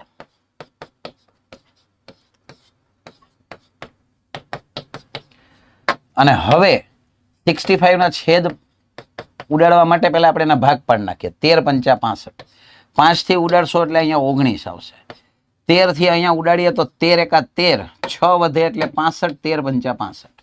હવે આ બંનેનો મારે ગુણાકાર કરવાનો છે, તો ગુણાકાર કરવા ના બેહાય ભાઈ. 9 × 45, છેલ્લે પાંચડા વાળો જવાબ હોય અને એ છે 285. આ મારો જવાબ છે. છેલ્લે પાંચડા વાળો એક જ ઓપ્શન છે. અગર બે હોત તો હું હજી મહેનત કરત, પણ છતાંય સમજી લો 15 9 135 વધી આવે, 13 15 × 15, એમાં 13 ઉમેરો એટલે 28 આવે. આ ગુણાકાર કર્યો મેં, પણ જરૂર ન પડે ભાઈ. 9 × 45 નો પાંચડો, છેલ્લે પાંચડા વાળો જવાબ હોય, આ સીધું સીધું નક્કી કરી શકાય. સાંકળ નિયમનો એક સુંદર મજાનો સવાલ હતો. નેક્સ્ટ સવાલ જોઈએ, જેમાં એવું કહેલું છે કે ભાઈ પી અને ક્યુ કોઈ કામ અનુક્રમે 20 દિવસ અને 25 દિવસમાં કરી શકે છે. બંને એક સાથે કામ શરૂ કરે છે, પરંતુ થોડા દિવસ બાદ પી કામ છોડી દે છે. તો બાકીનું કામ ક્યુ છે એ 10 દિવસમાં પૂરું કરે છે, તો પી એ એકલા કેટલા દિવસ પછી કામ છોડ્યું હશે? પી એ કેટલા દિવસ પછી કામ છોડ્યું હશે? તો જો સૌથી પહેલા પી ના આપેલા છે 20 દિવસ, ક્યુ ના આપેલા છે 25 દિવસ. મારે સૌ પ્રથમ આનો લસા કાઢવાનો હોય, જે 100 આવે, જે આપણું કુલ કામ છે. હવે તો કે ભાઈ એક દિવસનું કામ 20 × 5 = 25 × 100, અને આની ઉપર ચોકડી. આ તમે જે શોધ્યું એ એક દિવસનું કામ છે. અને હવે બે ભેગા થાય તો કેટલા બનશે? 9. હવે સવાલ ધ્યાનથી વાંચો, અહીંયા ચોખવટ કરી છે કે બંને સાથે કામ શરૂ કરે છે, થોડા દિવસ બાદ પી કામ છોડી દે છે. બાકીનું કામ ક્યુ નામના માણસે 10 દિવસમાં પૂરું કર્યું. બસ અહીંથી કન્સેપ્ટને ઉપાડો. કામ સાથે શરૂ કર્યું હતું, રોજના 9 બનાવતા હતા, પણ કેટલા દિવસ બનાવ્યા એ ખબર નથી આપણને. પણ એટલી ચોક્કસથી ખબર છે કે પી એ કામ છોડી દીધું, પછી કામ ક્યુ એ કર્યું છે. અને કેટલા દિવસમાં? 10 દિવસમાં. તો 10 દિવસમાં અગર ક્યુ ની કામગીરી ગણો તો 40 વસ્તુ એને બનાવી. રોજની 4 તો બનાવતો જ હતો, તો 10 દિવસ ક્યુ એ છેલ્લે કામ કરેલું છે. તો છેલ્લે એને 40 વસ્તુ બનાવી છે, એ કન્ફર્મ છે. કેટલામાંથી? 100 માંથી. અગર 40 બનાવી હોય તો એ મારે બાદ કરી દેવી પડે, એટલે કેટલા બાકી રહે? 60 બાકી રહે. તો હવે જરા શાંતિથી વિચારો, આ કામ અગર છેલ્લે થયું હોય તો આ કામ સ્ટાર્ટિંગમાં થયું હશે, શરૂઆતમાં. અને શરૂઆત કોણે કરી હતી? બે જણાએ ભેગી કરી હતી. કીધેલું છે તમને કે આ કામ અગર છેલ્લે થયું હોય ને તો આ કામ સ્ટાર્ટિંગમાં થયેલું હોય, અને શરૂઆતમાં બંને સાથે હતા. તો બંનેનો સાથેનો સમય 60 બનાવેલા, રોજના 9 બનતા હતા. 3 થી ઉડાડો, 20 × 3 = 60, 3 × 3 = 9, એટલે કે 20/3 દિવસ બંને જણા ભેગા હતા. એટલે કે એનો સીધો અર્થ થાય કે આટલા દિવસ પછી એક વ્યક્તિ જતો રહ્યો હશે, અને કોણ જતો રહ્યો હશે? પી જતો રહ્યો હશે. તો સવાલ એકવાર ધ્યાનથી સમજી લો. આના 20 દિવસ, આના 25 દિવસ, આનો લસા 100 આવ્યો, 20 × 5 = 25 × 100. પરંતુ થોડા દિવસ પછી પી એ કામ છોડી દીધું. બાકીનું કામ ક્યુ 10 દિવસમાં પૂરું કરે છે. 10 દિવસમાં ક્યુ એ પૂરું કર્યું હોય તો 10 દિવસમાં 40 બનાવ્યા હોય લાસ્ટમાં, 100માંથી 40 બાદ કરો એટલે 60 હજી બાકી છે. અને 60 કોણે બનાવ્યા છે? 2 જણાએ ભેગા થઈને બનાવ્યા છે. તો 2 જણા ભેગા કામ કરતા હતા એવું રકમમાં ચોખવટ જ કરી છે. કામની શરૂઆત સાથે કરી હતી. તો સ્પષ્ટ છે કે 60 ભાગ્યા 9 આવશે એટલે કે 20/3 દિવસ પછી પી જતો રહ્યો હોવો જોઈએ. તો 20/3 એટલે મારો જવાબ આવશે આમાંનું એક પણ નહીં, નન ઓફ ધીઝ. આ આપણા ક્વેશ્ચનનો જવાબ થશે. વધીએ છીએ આગળ નેક્સ્ટ ક્વેશ્ચન તરફ, જેમાં આપણને સ્પષ્ટ શબ્દોમાં કહેલું છે કે એક કામ પૂરું કરવા માટે વિરેન્દ્ર અને સૌરભને 15 દિવસ, સૌરભ અને અનિલને 20 દિવસ, અનિલ અને વિરેન્દ્રને 12 દિવસ થાય છે. તો અનિલ એકલો આ કામ કેટલા દિવસમાં કરી શકશે? ચાલો જોઈ લઈએ. તો વિરેન્દ્ર અને સૌરભ એને 15 દિવસ થાય છે. સૌરવ અને અનિલ એને 20 દિવસ થાય છે. અનિલ અને વિરેન્દ્ર એને 12 દિવસ થાય છે. તો સવાલ છે અનિલનો એકલાનો કે કેટલા દિવસમાં કામ પૂરું કરશે? સૌ પ્રથમ લસાનો 60 જ આવશે, કારણ કે ત્રણેયના ઘડિયામાં 60 કોમન આવે એટલે આનો લસા 60 આવે. અહીંયા આવશે 4, અહીંયા 3 અને અહીંયા 5. આની ઉપર ચોકડી. આ તમને મળી ગયું એક દિવસનું કામ. અને ભૂલતા નહીં, આ છે તમારું કુલ કામ. હવે યાદ કરો, મેં આગળ સમજાવેલું એમ કે 4 ને 3 7 ને 5 12 વસ્તુ બનાવવામાં બધાનું યોગદાન 2 વખત છે. આમાં વિરેન્દ્ર 2 વખત હતો, સૌરભ 2 વખત હતો અને અનિલય 2 વખત હતો. એટલે મારે આને આ રીતે એક્સપ્લેન કરવાનું થાય કે વિરેન્દ્ર 2 વખત છે, પછી કોણ છે? સૌરભ 2 વખત છે અને પછી અનિલ 2 વખત છે. આમાંથી 2 કોમન કાઢીને છેદમાં જવાતો એટલે ફાઇનલી વી વત્તા એસ વત્તા એ એના બરાબર 6 વસ્તુ આવશે. આ એક દિવસમાં ત્રણેય ભેગા મળીને 6 વસ્તુ બનાવશે. પણ મને સવાલ માત્ર અનિલ વિશે પૂછેલો છે, તો મારે અનિલનું એક દિવસનું કામ કઈ રીતે શોધવાનું થાય જરાક વિચારો. આ 2 જણા ભેગા હોય તો કેટલા બનાવે છે? 4. વિરેન્દ્ર અને સૌરભ વી અને એસ ભેગા હોય તો 4 બનાવે છે. અને ત્રણેયના કેટલા છે? 6 છે. તો 6માંથી 4 તો આના જ છે ને, આના જ 4 છે. તો ઓબ્વિયસ છે એ કેટલા બનાવતો હશે? 2 બનાવતો હશે. આ તમને એનું એક દિવસનું કામ મળ્યું. આન્સર નથી આ, એનું એક દિવસનું કામ મને મળી ગયું છે કે ત્રણેય ભેગા હોય તો 6 બનાવે. એમાં વી અને એસ ના 4 બાદ કરો તો એના ભાગે 2 આવશે. તો બસ એનો સમય મળી ગયો ભાઈ. ઉપર કુલ કામ જે મને આપેલું છે 60 અને નીચે એનું એક દિવસનું કામ 2, એટલે મારો જવાબ આવશે 30 દિવસ. અનિલ એકલો 30 દિવસમાં કામ પૂરું કરશે. આ આપણો જવાબ થયો. નેક્સ્ટ સવાલ તરફ આગળ વધીએ. નવા સવાલની અંદર પણ એક વિગત લખેલી છે કે ભાઈ, એટલે ધ્યાનથી સમજવાનો સવાલ હતો. અહીંયા સવાલ છે કે એક્સ એક કામ 24 દિવસમાં અને વાય તે કામ 36 દિવસમાં કરે છે. જો એક્સ 3 દિવસ કામ કરે અને રૂપિયા 3600 મેળવે તો બાકીનું કામ વાય દ્વારા પૂર્ણ કરવામાં આવે તો વાયને કેટલા રૂપિયા મળવા પાત્ર રહેશે? એટલે આમ કાર્ય સમયનો દાખલો, પણ કાર્ય સમયનું જ બીજું નામ કામ અને મહેનતાણું છે. મહેનતાણ અને રિલેટેડ એક જનરલ મેથેમેટિક્સનો દાખલો થયો. તો સૌ પ્રથમ મારે લસાથી જ શરૂઆત કરવાની છે. એક્સના 24 દિવસ, વાયના 36 દિવસ, આનો લસા આવે 72. અહીંયા આવશે 3, અહીંયા આવશે 2, અને ચોકડી. ટોટલ 72 વસ્તુ બનાવવાની છે. આ વાત મગજમાં રાખીશું આપણે, ઠીક છે? આ કુલ કામ છે ને એક દિવસનું કામ છે. હવે એને ક્વેશ્ચનમાં શું કહેલું છે કે એક્સ 3 દિવસ કામ કરીને 3600 રૂપિયા મેળવે છે. એક્સ નામનો માણસ કે જે રોજની 3 વસ્તુ બનાવતો હતો, એને 3 દિવસ કામ કર્યું હોય તો 3 દિવસમાં 9 વસ્તુ એને બનાવી હોય અને 9 વસ્તુ બનાવવાના બદલામાં એને મહેનતાણું મળ્યું છે 3600 રૂપિયાનું. ઘટના સમજાણી ભાઈ? 3 દિવસમાં 9 વસ્તુ બનાવી છે, એના માટે એને 3600 મહેનતાણું મળ્યું. તો એનો સવાલ છે બાકીનું કામ એ વાય પૂરું કરે છે. બાકીનું એટલે કેટલું? પ્રેક્ટિકલી વિચારો. 72 માંથી 9 તો બની ગઈ છે, 72 માંથી 9 તો ઓલરેડી બની ગઈ છે. તો હવે બાકી છે 63 વસ્તુ, 63 બાકી છે. તો 63 વસ્તુ બનાવવા માટે કેટલું મહેનતાણું ચૂકવવું જોઈએ? આ આપણો સવાલનો જવાબ આવશે. ટૂંકમાં ડાયરેક્ટ ત્રિરાશિ માંડવાની છે. 3 દિવસમાં 9 વસ્તુ બનાવી, જેનું 3600 મહેનતાણું મળ્યું, તો 63 વસ્તુનું કેટલું મળશે? શાંતિથી જુઓ તો આ 4 ગણા છે અને પાછળ 2 0 છે, તો આનાય મારે 4 ગણા કરવાના થાય, એટલે 4 તેરીને 12 અને 4 6 24 ને 1 25 અને પાછળ 2 0, એટલે કે 25,200 છે એ મારો જવાબ થાય. ઓપ્શન બી આપણો ફાઇનલ આન્સર થશે.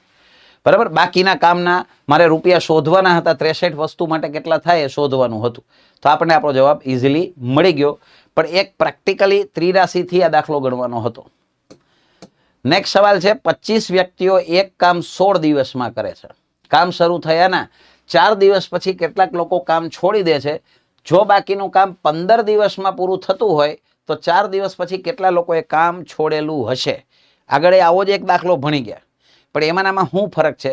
માણસો કેટલા ગયા નહીં કહેલું નથી, તો કંઈ વાંધો નહીં, આપણે આપણી મેથડ પ્રમાણે ચાલીએ કે M1 T1 M2 અને T2. 25 વ્યક્તિ હતા એ તો સુનિશ્ચિત જ છે. અને આવા ક્વેશ્ચન્સમાં છે ને મોસ્ટલી હું હંમેશા ક્લાસરૂમમાં વિદ્યાર્થીઓને કહેતો રહું છું કે સામે પેલા માણસો લખી નાખો. બરાબર છે. અહીંયા 25 હતા. હવે કેટલાક લોકો કામ છોડીને જતા રહ્યા છે, કેટલાક એટલે કોણ? એક્સ માણસો જતા રહ્યા છે, એટલે અહીંયા 25 - x આવશે. પેલા 25 હતા, પછી એક્સ વ્યક્તિઓ જતા રહ્યા, એટલે હવે નંબર ઓફ પર્સન 25 - x થશે. ચાલો હવે આગળ વાંચીએ. કામ હતું 16 દિવસનું. કામ શરૂ કર્યાના 4 દિવસ પછી ગયા છે. 16 દિવસમાં કામ થવાનું હતું, કામ શરૂ થઈ ગયું હતું અને 4 દિવસ પછી ગયા છે, મતલબ ચોખ્ખો છે 4 દિવસનું કામ તો કરીને ગયા છે. બરાબર. અને 12 દિવસનું કામ બાકી હતું ને ત્યારે જતા રહ્યા છે. અને આજે 12 દિવસનું કામ બાકી હતું એ 15 દિવસમાં પૂર્ણ થયું છે, એટલે અહીંયા 15 આવશે. આ રીતે પ્રેઝન્ટેશન થવું જોઈએ. બરાબર છે. હવે આનું સાદુરૂપ જે કંઈ આપીશ એ મારો જવાબ થશે. તો સીધી વાત કરું ને ભાઈ, આ 15 હું ભાગ પાડી દઉં છું, 5 3 15 અને અહીંયા હું સીધા ઉડાડી દઉં છું. 5 5 25 અને 3 ચોક 12, એટલે અહીંયા 5 ચોક 20 આવશે, અહીંયા 25 - x આવશે. x ને આમ લઈ આવું ને 20 ને આ બાજુ લઈ જાઉં, એટલે 5 મારો જવાબ આવશે. કે 5 માણસો છે એ નિશ્ચિતપણે જતા રહ્યા હોવા જોઈએ 4 દિવસ પછી. આ મારા પ્રશ્નનો જવાબ થયો. બરાબર. તો અહીંયા કંઈક અલગ રીતનો પ્રશ્ન હતો, જેમાં માણસો કેટલા જતા રહ્યા એની વિગત નહોતી આપી, પણ આપણે થોડુંક શાંતિથી વિચારીને કરો એક જ મેથડ પ્રમાણે તો થઈ શકે. નેક્સ્ટ સવાલ છે કે એક વ્યક્તિને એક પાનું ટાઈપ કરવા માટે 8 મિનિટ લાગે છે, તો 1 થી 2 વાગ્યાની વચ્ચે 1710 પાના ટાઈપ કરવાના હોય તો કેટલા વ્યક્તિની જરૂર પડે? એટલે કે માણસોની સંખ્યા શોધવાની છે. એટલે ખરા અર્થમાં કહીએ તો આપણે આનાથી ગણવાનો દાખલો છે. શું છે પ્રશ્નમાં કે ભાઈ એક વ્યક્તિને એક પાનું ટાઈપ કરવા માટે, એટલે માણસ એક હતો ને એક પાનું એટલે વર્ક થયું. આ માણસો છે, આ સમય છે અને આ વર્ક છે, કામ છે. આ માણસો, આ સમય અને આ કામ. તો એક પાનું ટાઈપ કર્યું એટલે કામ થયું, અને 8 મિનિટ એટલે ટાઈમ થયો. મેં માણસોની જગ્યાએ 1 લખ્યું છે, પાનું 1 છે એટલે વર્ક લખ્યું છે, અને 8 મિનિટ એ સમયની જગ્યાએ. હવે સામેની બાજુએ કે ભાઈ કેટલા માણસોની જરૂર પડે, એટલે માણસો નથી આપેલા, સમય આપ્યો છે 1 થી 2 વાગ્યાની વચ્ચે. 1 થી 2 ની વચ્ચે એટલે 60 મિનિટ ગણાય, અને છેદમાં વર્ક છે 1710. તો મારે કેટલા વ્યક્તિની જરૂર પડશે એ મારે શોધવાનું છે. હવે પ્રેક્ટિકલી હું જોઉં ને, પ્રેક્ટિકલી જ તો 0 થી 0 ઉડી જાય છે. બરાબર. હજી આના થોડા ઘણા છેદ વેદ ઉડાડીએ આપણે, જેમ કે આ બે 3 થી ઉડે છે. વિભાજ્યતાની ચાવી યાદ કરો. આ 3 દુ 6, આ 2 ને હું અહીંયા ઉડાડી દઉં એટલે 4 આવે.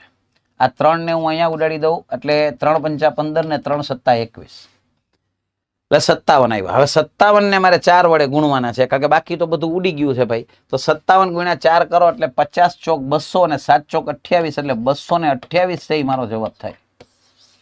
તો 228 અહીંયા કે અહીંયા કે અહીંયા ક્યાંય નથી, એટલે જવાબ આવશે આમાંનું એક પણ નહીં જવાબ આવશે. 1 થી 2 વાગ્યાની વચ્ચે એટલે 60 મિનિટનો સમયગાળો લીધો છે. કદાચ અહીંયા એવો વિચાર આવે કે સાહેબ 1 થી 2 વાગ્યાની વચ્ચે છે તો 60 મિનિટ થોડી થાય. 1 વાગ્યાથી 2 વાગ્યાની વચ્ચે એટલે 60 મિનિટ થોડી થાય. કદાચ એવો વિચાર આવે તમને, પણ ખરેખર ત્યાં 60 જ લેવાનું થાય. હવે કદાચ તમે 58 લેશો, હાલો 2 મિનિટ થોડીક વાર બાદ કરી નાખીએ, તો એ જવાબ પોઈન્ટમાં જ આવશે.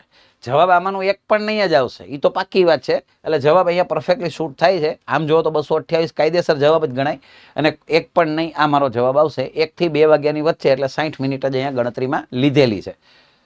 નેક્સ્ટ સવાલ છે, એમાં કહેલું છે કે અમી એ બીના કરતાં 3 ગણી સારી કામગરી મહિલા છે. એક કામ પૂરું કરવા માટે બીના જે સમય લે છે તેના કરતાં અમી 10 દિવસ ઓછો સમય લે છે. તો એકલી બીનાએ કામ પૂરું કરવા માટે ખાલી જગ્યા દિવસો લીધા હશે. પહેલા તો આને સમજો. કામગરી મહિલા એટલે કે વધુ સારું કામ કરે છે, એની કેપેસિટી સારી છે. અમી અને બીના, આમાં 3 ગણી સારી કોણ છે પેલા ધ્યાનથી વાંચો. અમી છે એ 3 ગણી સારી છે, એટલે આનો રેશિયો ખરેખર આમ થાય 3:1 નો. આ જે મળી ને મિત્રો, આ એની કાર્યક્ષમતા મળી. તો એટલું મને ખબર પડવી જોઈએ કે કાર્યક્ષમતા અને સમય એકબીજાના વ્યસ્ત પ્રમાણમાં હોય. એટલે કે જો આનો સમય ગણવામાં આવે તો આનો વ્યસ્ત થાય, એટલે કે 1:3 આવે. ફરી એક વખત કે એ અને બી ની કાર્યક્ષમતા તમને આપી છે 3:1 નો રેશિયો કહેવાય. 3 ગણી સારી એટલે આ 1 બનાવે ને ત્યારે 3 બનાવે, આવો એનો મતલબ થાય. તો જે સારું કામ કરે ને ટાઈમ ઓછો લાગે, વ્યસ્ત પ્રમાણ કહેવાય એને. કાર્યક્ષમતા સારી તો ટાઈમ ઓછો અને વ્યસ્ત પ્રમાણ કહેવાય. એટલે આનું ઉલટું થઈ જાય સમય. બસ તો હવે પતી ગયું. અહીંયા એને કહેલું છે કે ભાઈ એક કામ પૂરું કરવા માટે બીના જે સમય લે છે તેના કરતા અમી 10 દિવસ ઓછો સમય લે છે. 10 દિવસ ઓછો એટલે કે આ બેનો ડિફરન્સ કાઢો. આનો ડિફરન્સ કેટલો છે સમયનો? 2 નો ડિફરન્સ છે. એટલે હું સીધી 83 માંડું ને તોય થઈ જાય. 2 નો ડિફરન્સ છે જે 10 દિવસ છે. તો મારે શું શોધવાનું છે? બીનાનો સમય શોધવાનો છે. તો બીનાનો સમય કયો છે? 3. તો 3 કેટલા? તો મને નિશ્ચિતપણે દેખાય છે કે 5 ગણા છે. તો અહીંયા 5 ગણા થાય, 5 તરીને 15. 15 દિવસ છે એ મારો જવાબ આવે. બીનાને એકલીને કામ કરતા 15 દિવસ થાય. ઓપ્શન એ છે એ આપણો full and final perfect answer થશે.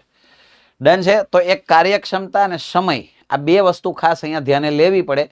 કાર્યક્ષમતા કરતા સમય હંમેશા વ્યસ્ત પ્રમાણમાં હોય. નેક્સ્ટ સવાલ તરફ આગળ વધીએ, જેમાં એવું કહેલું છે કે રામ 80% કામ 20 દિવસમાં પૂરું કરે છે. 80% કામ 20 દિવસમાં પૂરું કરે છે. ત્યારબાદ શ્યામ તેની સાથે જોડાય છે. તેઓ મળીને બાકીનું કામ 3 દિવસમાં પૂરું કરી શકે તો શ્યામ એકલો આખું કામ કેટલા દિવસમાં પૂરું કરશે? પ્રેક્ટિકલી શાંતિથી વિચારો. પહેલા રામને 80% કામ 20 દિવસ થયા પૂરું કરતા, ત્યારબાદ શ્યામ તેની સાથે જોડાયો અને તેઓએ ભેગા મળીને બાકીનું કામ 3 દિવસમાં પૂરું કર્યું. ભેગા મળીને બાકીનું કામ 3 દિવસમાં પૂરું કર્યું છે. તો શ્યામ એકલો આખું કામ આ કેટલા દિવસમાં પૂર્ણ કરી શકે? સૌથી પહેલા મારે રામનો આખા કામનો સમય શોધવો પડે. જો રામ 80% કામ 20 દિવસમાં કરતો હોય તો આખું કામ એટલે કે 100% કામ કેટલા દિવસમાં કરે? આ ચોથો ભાગ એટલે આ ચોથો ભાગ એટલે 25 દિવસ આવે. અગર રામના પૂછ્યા છે તો 25 દિવસ આવે, પણ આપણને રામનું નથી પૂછ્યું, આપણને શ્યામનું પૂછેલું છે. રામનો સમય પૂછે તો આટલી જ ગણતરી કરવાની આવે મારે. 80% ના 20 દિવસ તો 100% ના કેટલા? 25 દિવસ. હવે જરાક ધ્યાનથી વાંચો. એને એવું કહ્યું હતું કે 80% કામ 20 દિવસમાં પૂરું કરે છે. ત્યારબાદ શ્યામ તેની સાથે જોડાયો છે. એટલે શ્યામ જોડાયો છે એ 20 દિવસ પછી જોડાયો છે. 20 દિવસ પછી. તો અહીંયા પ્રેક્ટિકલી સમજો, આખું કામ કેટલા દિવસનું હતું? 25 દિવસનું. જોડાયો છે ક્યારે? 20 દિવસ પછી. એનો મતલબ કે બાકી કેટલું કામ છે? 5 દિવસનું કામ બાકી છે. 5 દિવસનું કામ બાકી હતું ને ત્યારે એ જોડાયો છે. અને પછી 2 જણાએ ભેગા થઈને બાકીનું કામ કેટલા દિવસમાં કર્યું છે? 3 દિવસમાં. મારી વાત ધ્યાનથી સમજજો. આ બાકી કામ છે એ 3 દિવસમાં થયું છે. 25 દિવસનું ટોટલ કામ હતું એ આપણે અહીંયા ફાઇન્ડ કર્યું. એમાંથી 20 દિવસનું કામ થઈ ગયું એટલે 5 દિવસનું કામ બાકી છે. જે બંને ભેગા થઈને આટલા દિવસમાં કર્યું છે. તો માની લો કે આખું કામ એટલે આખું એટલે કેટલા દિવસનું? 25 દિવસનું કામ તમે બેયને ભેગા થઈને કરાવડાવો તો કેટલા દિવસ થાય? પહેલા હું આ શોધી લઉં. તો જો ભાઈ, અહીંયા 5 ગણા તો અહીંયા 5 ગણા એટલે બંને સાથે 15 દિવસમાં કામ પૂરું કરશે. આ મને બંનેનો સાથેનો સમય મળ્યો. ડાયરેક્ટલી શ્યામનો સમય નહીં મળે. બરાબર? પહેલા રામનો સમય શોધ્યો, હવે શ્યામનો ડાયરેક્ટલી નહીં મળે એટલે મેં બેયનો ભેગો ટાઈમ શોધી લીધો. બંને ભેગા થઈને કામ કરશે ને તો 15 દિવસમાં કરશે. આ આખી એની સમજૂતી 15 દિવસ. અને હવે આનો LCM લઈએ. લસા 75 આવશે, જે કુલ કામ છે. અહીંયા 25 તેરી 75, અહીંયા 15 પંચા 75. આ તમે શોધ્યું એક દિવસનું કામ. આની ઉપર ચોકડી. હવે શાંતિથી ચેક કરો. રામ એક દિવસમાં 3 વસ્તુ બનાવે, બે ભેગા થાય તો એક દિવસમાં 5 વસ્તુ બને. તો સીધી વાત છે કે 5 માંથી 3 તો રામની છે, એટલે શ્યામ છે એ 2 બનાવતો હશે. આ શ્યામની એક દિવસની કેપેસિટી મને મળી ગઈ, બરાબર. અને હવે મારે શ્યામનો સમય શોધવો છે, તો ઉપર આવે કુલ કામ જે 75 છે, અને નીચે એક દિવસનું કામ એટલે કે 2. આને આધારે હું ફેરવું એટલે આ મારો જવાબ છે. 37.1/2 ઓપ્શન ડી છે એ મારો પરફેક્ટ આન્સર થશે. તો આ જે ગણતરી છે ને, ધેટ ઇઝ વેરી ઇમ્પોર્ટન્ટ. આ ખાસ સમજવાની ગણતરી હતી, જેને આધારે મારે દાખલો ગણવાનો હતો. ચાલો મિત્રો, તો જોઈએ નવો પ્રશ્ન, 187 નંબરનો સવાલ, જેમાં એવું કહેલું છે કે 2 પુરુષ દ્વારા કરવામાં આવતું કાર્ય એ 3 સ્ત્રી દ્વારા કરવામાં આવતા કાર્ય જેટલું છે, જ્યારે 5 સ્ત્રી દ્વારા કરવામાં આવતું કાર્ય એ 7 છોકરાઓ દ્વારા કરવામાં આવતા કાર્ય જેટલું છે. 16 પુરુષ કોઈ કામ 2 દિવસમાં કરી શકે, તો 2 છોકરાઓ આ કામને કેટલા દિવસમાં કરી શકે? તો તમે લાસ્ટમાં ધ્યાનથી વાંચ્યું હશે તો તમને દેખાય છે કે આમાં પુરુષો અને બાળકોની જ એને વાત કરેલી છે. તો નિશ્ચિતપણે પહેલા મારે એ બેનો ગુણોત્તર શોધવો પડશે. તો એ કઈ રીતે મેળવીશું? તો જુઓ, એને આપેલી માહિતી પ્રમાણે 2 પુરુષોનું કામ એ 3 સ્ત્રીઓ જેટલું છે એવું એને ક્વેશ્ચનમાં કહેલું છે. અને એ ઉપરાંત 5 સ્ત્રીઓનું કામ છે એ 7 બાળકો જેટલું છે. હવે મેં આગળ કહ્યું એમ કે ભાઈ ડબલ્યુ ની આમાં કોઈ રિક્વાયરમેન્ટ નથી, કારણ કે એને જે છેલ્લે ડેટા આપ્યો છે પુરુષો અને છોકરાઓના સંદર્ભમાં આપ્યો છે. તો ડબલ્યુ ને મારે આમાંથી કાઢવા હોય તો એનો એક જ રસ્તો છે. સામ સામે પેલા બેને સરખા કરી નાખો, અને સરખા કરવા માટે અરસપરસ ગુણાકાર કરી નાખો. આને ગુણાકાર કરો 5 સાથે, આને ગુણાકાર કરો 3 સાથે, તો અહીંયા આવશે 10m અને અહીંયા 15w. કારણ કે એ તો સ્પષ્ટ છે કે તમે આને ગુણશો તો આને ગુણવા જ પડશે, કારણ કે જે ડાબી બાજુ થાય એ જમણી બાજુ થાય, એટલે બંનેને ગુણવા પડે. અને આ બંનેને હું 3 વડે ગુણીશ એટલે 15w બરાબર 21c. તો હવે મને નજરે દેખાય છે કે w બેમાં સરખા છે, એને હટાવી દો, બરાબર. તો આના ઉપરથી ફાઇનલી આ બેની કમ્પેરિઝન મને મળી ગઈ. 10 પુરુષો એનું કામ 21 બાળકો જેટલું છે. સી ને છેદમાં લઈ આવો એટલે મને ફાઇનલી 21/10 મળ્યા. આનો અર્થ એવો થશે કે એક પુરુષ એક દિવસમાં 21 વસ્તુ બનાવે છે, એક બાળક એક દિવસમાં 10 વસ્તુ બનાવે. અને હવે સાંકળના નિયમ મુજબ માણસો સમય કોણ કામ કરતા હતા? પેલા 16 પુરુષો, એટલે અહીંયા 16 પુરુષો. અને કેટલા સમય કામ કરતા હતા? 2 દિવસ. સામે કોણ કામ કરતા હતા? 2 છોકરાઓ. અને કેટલો સમય આપણે શોધવાનો છે. હવે આપણે વાત થઈ એમ કે એક પુરુષ રોજની 21 વસ્તુ બનાવતો હોય તો આવા 16 પુરુષો હતા, એટલે મારે 16 ગુણ્યા 21, ટૂંકમાં m બરાબર 21 મૂકવાના થાય. અને દિવસ કેટલા કામ કરેલું છે? 2. સેમ અહીંયા કે સી બરાબર મારે 10 મૂકવાના થાય, એટલે કે 2 ગુણ્યા 10 ગુણ્યા t2. તો સૌ પ્રથમ આ 2 ઉડી જશે. આનો ગુણાકાર કરીએ અને 10 ને છેદમાં લઈ આવશું એટલે પોઈન્ટ મૂકી દેશું. 16 × 16 અને 16 × 32 ને 1 33 અને છેદમાં 10 એટલે 33.6 દિવસ. આ મારો ફાઇનલ આન્સર થશે. ઓપ્શન ડી છે એ આપણો આન્સર થશે. તો આમ આસાન ક્વેશ્ચન હતો, પણ આ જે કનેક્ટ કરવું ને એ બહુ ઇમ્પોર્ટન્ટ હતું. એ ખાસ મારે સમજવાનું હતું કે ભાઈ મારે આ કઈ રીતે ડેટા લઈ આવો, એને આધારે ચેઇન રૂલનો સિમ્પલ એક સવાલ હતો, પણ એ ધ્યાનથી સમજીને કરવાનો હતો. નેક્સ્ટ સવાલ છે જેમાં કહ્યું છે કે પાઇપ સી એક ટાંકીને ડી કરતા 20 કલાક ધીમા દરે ભરી શકે છે. પહેલા જ કહી દીધું છે કે સી ધીમા દરે ભરે છે, એનો મતલબ ડી છે એ ઝડપી પાઇપ હશે અને સી છે એ ધીમો પાઇપ હશે. એ પહેલી લીટીમાં ચોખવટ થઈ ગઈ. હવે આગળ વાંચો. સી અને ડી એક સાથે એક ટાંકીને 24 કલાકમાં ભરી શકે છે. આ સી અને ડી નો એક સાથેનો સમય આપેલો છે 24 કલાક. તો એકલી ઝડપી પાઇપ, ઝડપી એટલે મેં આગળ કહ્યું એમ ડી ઝડપી થશે. ડી નો સમય મારે શોધવાનો છે, જે મને ઓપ્શનમાં આપેલો છે. ઉપરની પહેલી લીટીમાં બેયના સમયનો તફાવત આપેલો છે અને એ 20 કલાક છે. તફાવત 20 કલાકનો આવવો જોઈએ, સી નો અને ડી નો. તો મારે સૌ પ્રથમ ડી ના કલાકો શોધવા માટે મારી સલાહ પ્રમાણે આમાં ઓપ્શનની હેલ્પ લેવાય. ઓપ્શનની મદદથી તમે આને ગણી શકો આસાનીથી. જેમ કે ઝડપી એટલે કે ડી પાઇપનો સમય માની લો કે 40 કલાક છે. આ રાઈટ આન્સર છે, એ હું થોડી વાર માટે માની લઉં છું. એ નહીં થાય તો બી સી ડી ચેક કરવા પડશે. બરાબર. તો ગણતરી શક્ય એટલી જલ્દી કરવી, એટલે જેથી કરીને આ ફટાફટ થઈ શકે. ઓપ્શનથી ગણવો પડે એવો પ્રશ્ન છે, અથવા એક્સ ધારીને એવું બધું તમે કરી શકો. પણ હવે એટલા બધા કારસ્તાન ના કરાય. બેટર પ્લાન છે આ રીતે તમે કરી નાખો. એક્સ ધારીની થઈ શકે, પણ ઓપ્શન ઉપરથી કરો, ઇઝીલી થઈ જશે. જેમ કે આનો લસા 120 થાય, અહીંયા 24 પંચા 120, અહીંયા 40 તરી 120. તો મને સ્પષ્ટ દેખાય છે આનાથી હવે કોઈ લેવા દેવા નથી.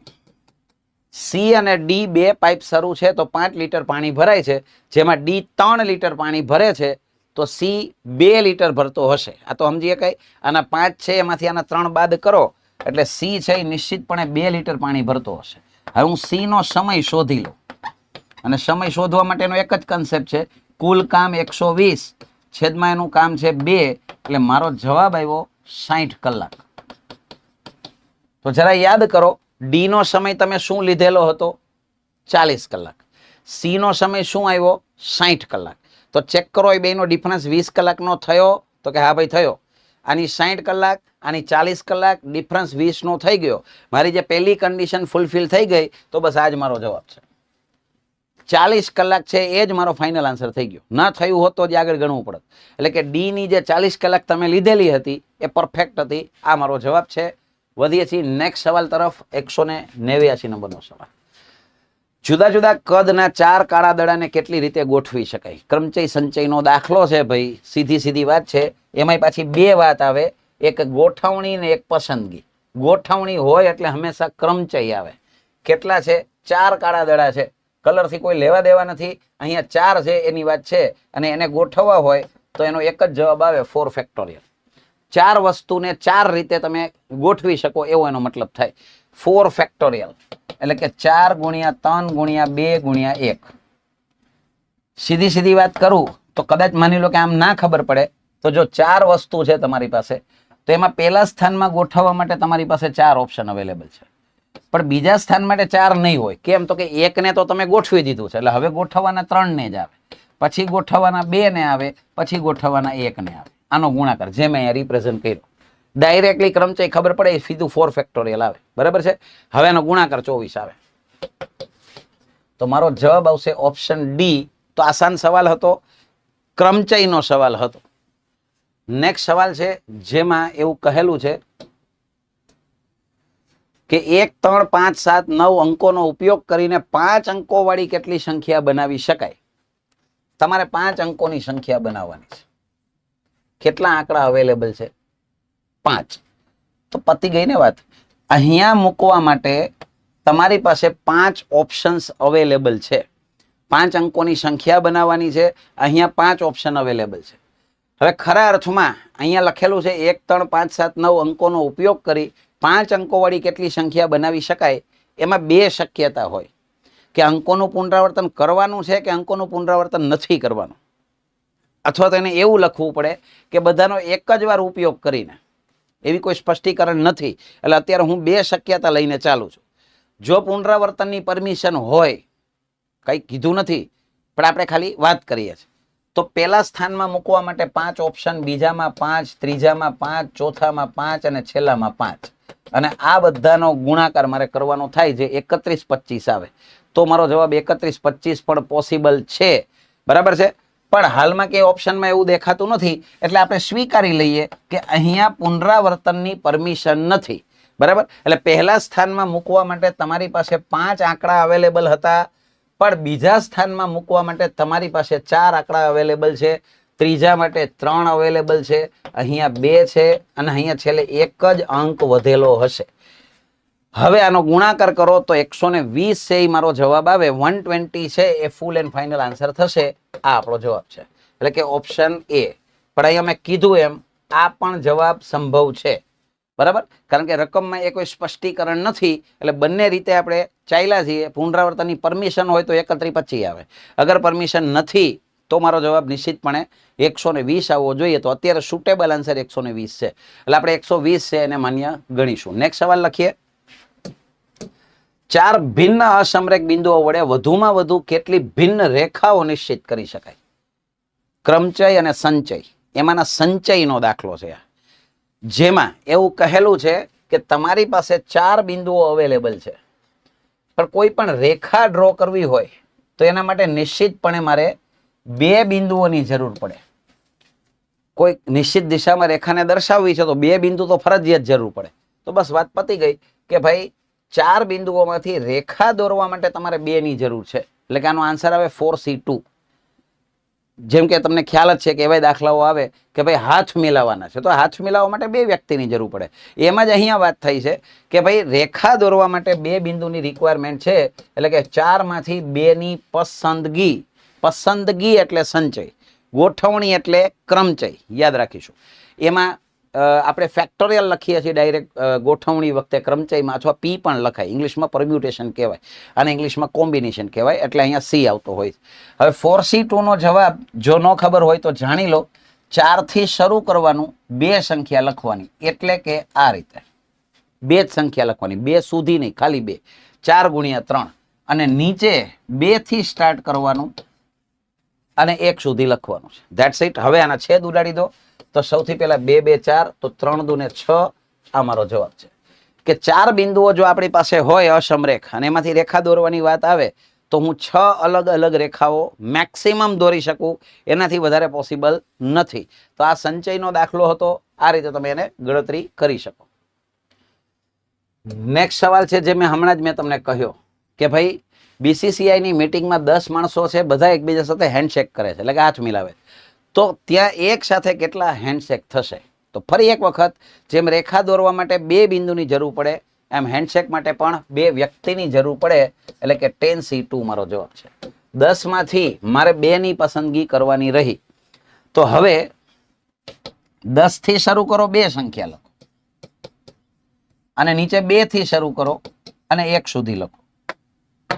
તો અહીંયા 2 5 10, એટલે મારો આન્સર 45 આવશે. ટોટલ હાથ મિલાવવાની સંખ્યા એટલે કે હેન્ડશેક છે એ 45 થશે. આ આપણો જવાબ છે. તો આવા પ્રશ્નો ઘણી એક્ઝામમાં પૂછાતા હોય છે. થોડુંક ધ્યાન એવું કે સંચયનો દાખલો છે, આમાં ક્યાંય ન લખ્યું હોય સંચય એમ, પણ વસ્તુને સમજવાની છે કે માણસો ભલે 10 રહ્યા પણ હાથ મિલાવવા માટે, હેન્ડશેક માટે 2 વ્યક્તિની જરૂર પડશે. એ લોજિકથી અહીંયા દાખલો થશે. નેક્સ્ટ સવાલ છે કે ભાઈ એક ગોળાકાર ડાઇનિંગ ટેબલ છે, એના ઉપર 7 વ્યક્તિઓ કેટલી રીતે જમવા બેસી શકે? ગોઠવણીની વાત છે. તમારે ગોઠવવાના છે, 7 લોકોને ગોઠવવાના છે. મિત્રો યાદ રાખો, અગર 7 લોકોને સીધી હરોળમાં ગોઠવવાના હોય તો 7 ફેક્ટોરિયલ આવે. 7 વ્યક્તિ છે તો 7 ફેક્ટોરિયલ આવે. પણ અગર વર્તુળાકાર ગોઠવવાના હોય તો યાદ રાખીશું હંમેશા જેટલી ગોઠવણી થતી હોય એના કરતા 1 ઓછો લેવાનો. એટલે કે 7 વ્યક્તિ કહ્યા છે એટલે મારે 7 માંથી 1 માઇનસ કરીને લેવાનું. કયા સંજોગોમાં? વર્તુળના સંજોગોમાં. તો મને વર્તુળ જ પૂછેલું છે એટલે મારે 6 ફેક્ટોરિયલની ગણતરી કરવાની છે. જે કંઈ આવે મારો જવાબ છે. તો આ ધ્યાનમાં રાખજો. સીધી હરોળ હશે તો 7 જણા તો 7 ફેક્ટોરિયલ, બરાબર છે. અને અગર વર્તુળ હશે તો 1 ઘટી જશે, બરાબર. તો અહીંયા 6 ફેક્ટોરિયલ એટલે કે 6 ગુણ્યા 5 ગુણ્યા 4 ગુણ્યા 3 ગુણ્યા 2 ગુણ્યા 1. અને હવે આનો ગુણાકાર, તો 5 દુ 10, 6 4 24 તેરી 72, એટલે કે 720 છે. એ મારો ફૂલ એન્ડ ફાઇનલ આન્સર થશે. ઓપ્શન ડી છે એ આપણો જવાબ થશે. તો આ યાદ રાખીશું હંમેશા. ક્રમચયનો દાખલો હતો, ગોઠવણીનો દાખલો હતો, પણ ગોળાકાર કહેલું હતું, એટલે 1 મારે ઓછું લેવાનું છે. એ ખાસ ધ્યાનમાં રાખજો. જોઈએ નેક્સ્ટ સવાલ. એમાં 194 નંબરના સવાલમાં કંઈક એવું લખ્યું છે કે 56 ગુણ્યા n ફેક્ટોરિયલ બરાબર 8 ફેક્ટોરિયલ, તો n ની કિંમત કેટલી? તો કઈ આપણે આને બહુ ટિપિકલ નથી કરવાની જરૂર, સીધી ગણતરી છે ભાઈ. જો અહીંયા હું લખી દઉં છું પેલા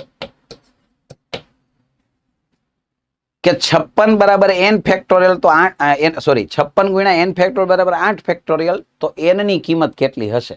તો સીધી વાત સમજો. 56 કાયદેસરની રીત તો બહુ લાંબી છે, આપણે એને સિમ્પલ ભાષામાં સમજીએ. અહીંયા 56 છે કે નહીં?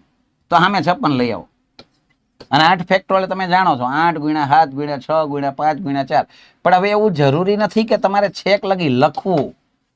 તમારે જરૂર હોય ત્યાંથી એને સ્ટોપ કરી દો. મારે 56 ની જરૂર હતી તો 8 ગુણ્યા 7 ગુણ્યા 6 મેં સ્ટોપ કરી દીધું. હવે 8 7 56 થાય એ આની સાથે સીધા ઉડી જશે.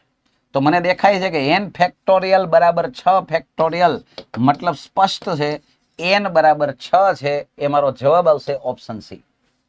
ખ્યાલ આવ્યો? તો એક સ્માર્ટલી કરવાનો દાખલો હતો કે તમારે સૌ પ્રથમ આ રીતે એને સાદુરૂપ આપવાનું કે મારે જરૂર હોય ત્યાં સુધી છેક લગી લખો તોય વાંધો નથી, પણ જરૂર નથી ભાઈ, એમને એમ ખબર પડી જાય છે. 6 ફેક્ટોરિયલ સ્ટોપ તમે કરી શકો. આ આપણો જવાબ થયો.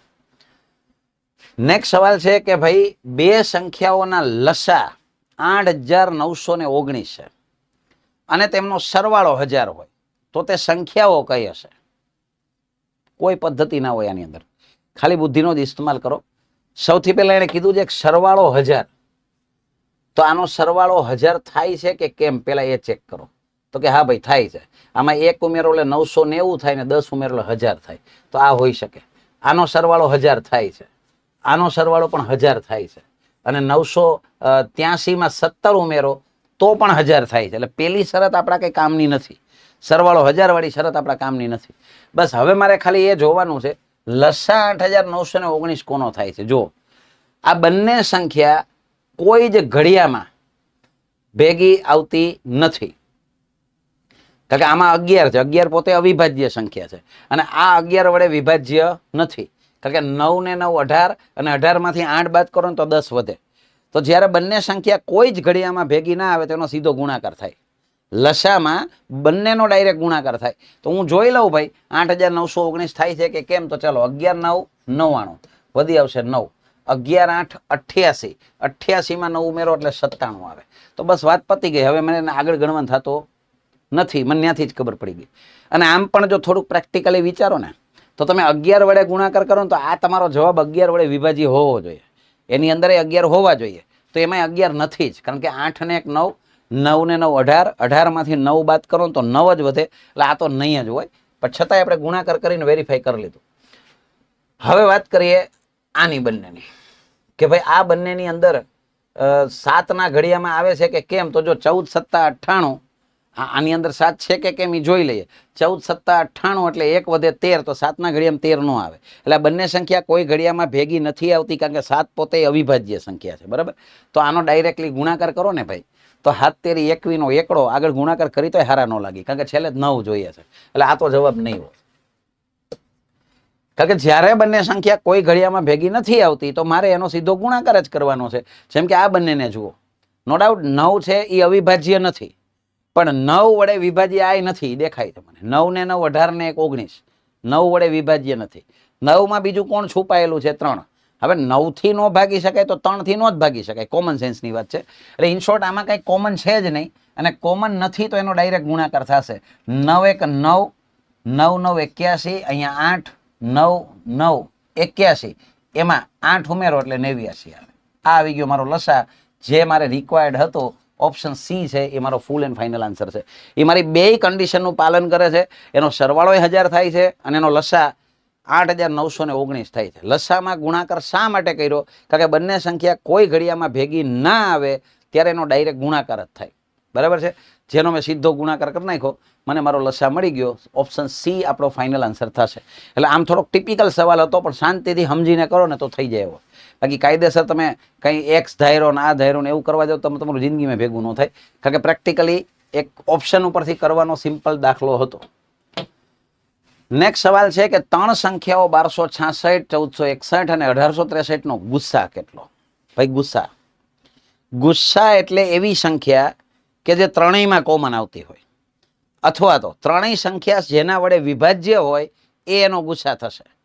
તો પેલા ચેક કરી લઈએ કે શું આ સંખ્યામાં 3 કે બધાયમાં છે કે નહીં, ખાલી જોઈ લો. અને બધાનો સરવાળો કરવાની જરૂર નથી. એકાદું આમ રેન્ડમ જોવો ને તો ખબર પડી જાય કે 3 આવશે કે કેમ. તો જુઓ, 4 ને 1 5 ને 6 11 ને 1 12, તો આમાં નિશ્ચિતપણે 3 છે. 3 ની ચાવી યાદ કરો. અંકોનો સરવાળો 3 વડે વિભાજ્ય હોવો જોઈએ. આમાં 3 છે. 6 ને 6 12 ને 2 14 ને 1 15 માં 3 છે. 15 3 વડે વિભાજ્ય છે. 8 ને 6 14 ને 3 17 ને 1 18 માં 3 છે. બસ, તો આ તમારો જવાબ છે. આ નો ગુસ્સા 3 હશે. બરાબર છે? 3 ના ઘડિયામાં ત્રણેય સંખ્યા આવે છે તો એનો ગુસ્સા હોય. That's it. તો 3 આનો જવાબ છે. આગળ કાંઈ બીજી ગણતરી નથી કરવાની, જેમ કે 65 ને 13 ને એ બધું ચેક કરવાનો કોઈ મતલબ જ નથી. આ બધી સંખ્યા 3 વડે વિભાજ્ય છે, એ ચોખ્ખું દેખાય છે. અને 3 વડે વિભાજ્ય હોય ને 13 વડે વિભાજ્ય કોઈ દી હોય જ ન શકે. ના જ હોય, એ પાકી વાત છે. એટલે અહીંયા આપણે કાંઈ બીજી આમાં ગણતરી નથી કરવાની.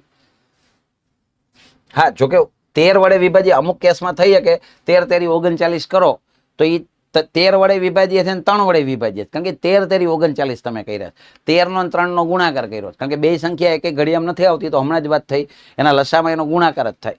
પણ હાલમાં કાંઈ બીજું આમાં કોઈ સ્કોપ બનતો નથી, એટલે સ્પષ્ટ છે મારો જવાબ છે એ ઓપ્શન બી 3 આવવો જોઈએ. છતાંય જો ચેક કરવું હોય તો તમે કરી શકો. જેમ કે હું 13 વડે આનો ભાગાકાર કરી જો, 13 વડે હું આનો ભાગાકાર કરું તો 1863 ભાગ્યા 13 આપણે કરી જોઈએ. 13 એકા 13 એટલે 5 વધ્યા 56, 13 ચોક 52, તો 4 વધે 43. 13 વડે વિભાજ્ય નથી, એ સ્પષ્ટ દેખાય છે. તો આ રીતે તમે કદાચ એવું લાગે, તમને કોઈ ડાઉટ લાગે તો તમે ચેક કરી શકો છો. હજુ કદાચ હવે 13 પછી 65 ચેક ન કરવાના, હારા ન લાગે. 13 થી નો થાય 65 થી નો થતો હોય ભાગાકાર. 7 માં કદાચ ડાઉટ લાગે તો તમે કરી શકો છો. આનો 7 વડે ભાગાકાર થાય છે કે કેમ? જેમ કે 7 દુ 14 એટલે 4 વધે એટલે કેટલા થશે? 46. 7 6 42, તો ફરી પાછા કેટલા વધશે? 4. બસ 7 ના ઘડિયામાં 43 ના આવે. એટલે આ સંખ્યા બધી કોઈ પણ એકને જોવો ને તોય ખબર પડી જાય, બધાને જોવાની જ નથી ભાઈ. 7 વડે વિભાજ્ય નથી. 3 જ મારો પરફેક્ટ આન્સર છે, જે આપણને એક જ નજરે ખબર પડી જાય એવું હતું, પણ છતાંય આપણે એકવાર વેરીફાઈ કરી લીધું. ગુસ્સા એટલે એવી સંખ્યા જેના ઘડિયામાં 3 સંખ્યા આવે.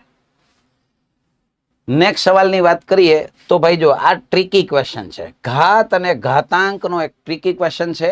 આશા રાખું છું કદાચ તમારામાંથી ઘણાને ખબર પણ હશે, પણ જેને ના જાણકારી હોય એ જરા જોઈ લેજો કે 20 છે, -20 છે, -20 છે, એવું અનંત સુધી આપેલું છે. તો આવા કોઈ પણ ક્વેશ્ચનમાં એક ટેકનિકલી યાદ રાખવાનું કે આપેલ સંખ્યાના ક્રમિક ભાગ પાડવાના. ક્રમિક એટલે કે આ રીતે, અને ક્રમિક ભાગ કહેવાય. જો પ્લસની નિશાની છે તો આમાંથી મોટું હોય ની જવાબ આવે, જો માઇનસની નિશાની છે તો નાનું હોય જવાબ આવે. તો અત્યારે માઇનસ છે એટલે મારો આન્સર આવશે 4. ધેટ્સ ઇટ, આ એનો જવાબ છે. કોઈ મેથડ નહીં, ટ્રિકી ક્વેશ્ચન છે. આરામથી તમે એને આ રીતે સોલ્વ કરી શકો. ટેકનિકલી યાદ રાખવાનું. પણ માની લો કે હવે કોઈને એમ થાય કે મારે મેથડ શીખવી છે, નથી શીખવા જેવી, પણ છતાંય કોઈને એમ થાય કે શીખવી છે, તો જો એની મેથડ સમજાવી દો. સૌ પ્રથમ તમારે આના બરાબર x ધારવા પડે. દાખલાની શરૂઆત, ભવ્ય કાર્યક્રમની શરૂઆત અહીંથી થાય.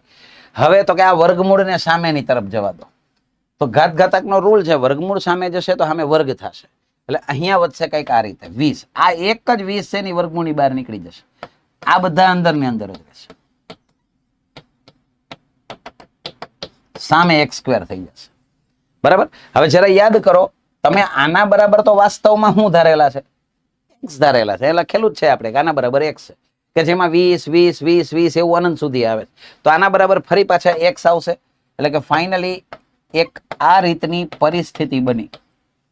હવે તો કે હવે આ બંને સંખ્યાઓને સામેની તરફ, સોરી, આ બંને પદને સામેની તરફ જવા દો. એટલે કે ફાઇનલી કંઈક આવું થશે કે 0 બરાબર x² -x સામે જાય તો +x, +20 સામે જાય તો -20. અને હવે આના અવયવ પાડો. હવે આના અવયવ પાડવાના છે. એવા બે ભાગ શોધી કાઢો કે ગુણાકાર 20 આવે અને બાદબાકી કરતા 1 આવે. તો 4 અને 5. એટલે કે એના ફાઇનલી અવયવ આમ પડશે. પેલા મોટી સંખ્યા લખાય, 4 અને 5 માં 5 મોટા છે અને પછી 4 નાના છે, એના બરાબર 0 લખ્યા મેં.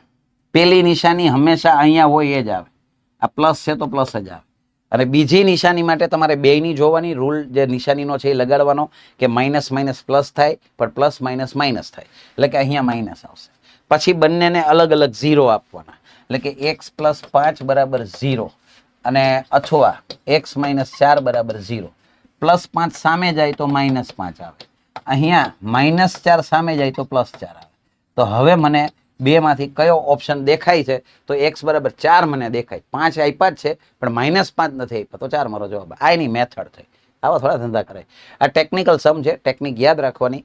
ક્રમિક ભાગ પાડો. અગર માઇનસ છે તો નાની સંખ્યા જવાબ છે, પ્લસ છે તો મોટી સંખ્યા જવાબ છે. બાકી એની મેથડ કાયદેસર આ રીતે આવે. ઓકે, ચાલો નેક્સ્ટ સવાલ છે. એમાં પણ એના જેવું જ છે કંઈક, પણ ફરક એટલો છે કે વચ્ચે કોઈ પ્લસ કે માઇનસ આપેલા નથી. તો આવા કેસમાં અંદર કોણ આપેલા છે? 7 7 7 7, એવું ક્યાં સુધી? અનંત સુધી. બસ, તો 7 જવાબ છે. કોઈ જ ક્રમિક ભાગ નથી પાડવાના, સીધું અંદર છે એ જ એનો જવાબ થશે, કારણ કે ગુણાકારમાં છે. તો આ પણ ટેકનિકલ સમ છે, જેને હું યાદ જ રાખી લઈશ. બાકી આમાં પણ તમે આના બરાબર x ધારી શકો. હવે તો કે વર્ગમૂળને સામે જવા દો, એટલે આ 7 છે એ વર્ગમૂળની બહાર નીકળી ગયા, એટલે અંદર 7 7 7 એવું અનંત સુધી છે. એટલે અહીંયા થઈ જશે, આ વર્ગમૂળ સામે જશે એટલે x² થશે. આ રીતે આખો દાખલો ગણવો પડે. હવે તો કે ભાઈ આના બરાબર પાછા તમે x મૂકી દો, કારણ કે એ તો તમે x જ ધારેલા છે, ઉપર લખેલું જ છે આપણે. એટલે કે ફાઇનલી કંઈક આવી રીતે કરી શકાય, 7x બરાબર x². જનરલી આપણે આને ઉડાડી દેતા હોઈએ છીએ, x x કાયદેસર દ્વિઘાત સમીકરણના નિયમ પ્રમાણે ઉડાડવાના ના હોય, અવયવ પાડવાના હોય. પણ અત્યારે એ બધી કથામાં નથી પડવું, એટલે હું ડાયરેક્ટલી અત્યારે ઉડાડી દઉં છું. આ x x ઉડી જશે, એટલે ફાઇનલી મને જવાબ મળ્યો x બરાબર 7. અમારી રકમ x હતી, એના બરાબરમાં 7 મળ્યો. તો આવા કઈ ધંધા કરવાની જરૂર નથી. મેં કીધું એમ ગુણાકાર હોય તો અંદર હોય જ જવાબ આવે, દાખલો પતી ગયો. બરાબર છે? તો ટેકનિકલ સમ છે, એને ટેકનિકલી જ યાદ રાખજો.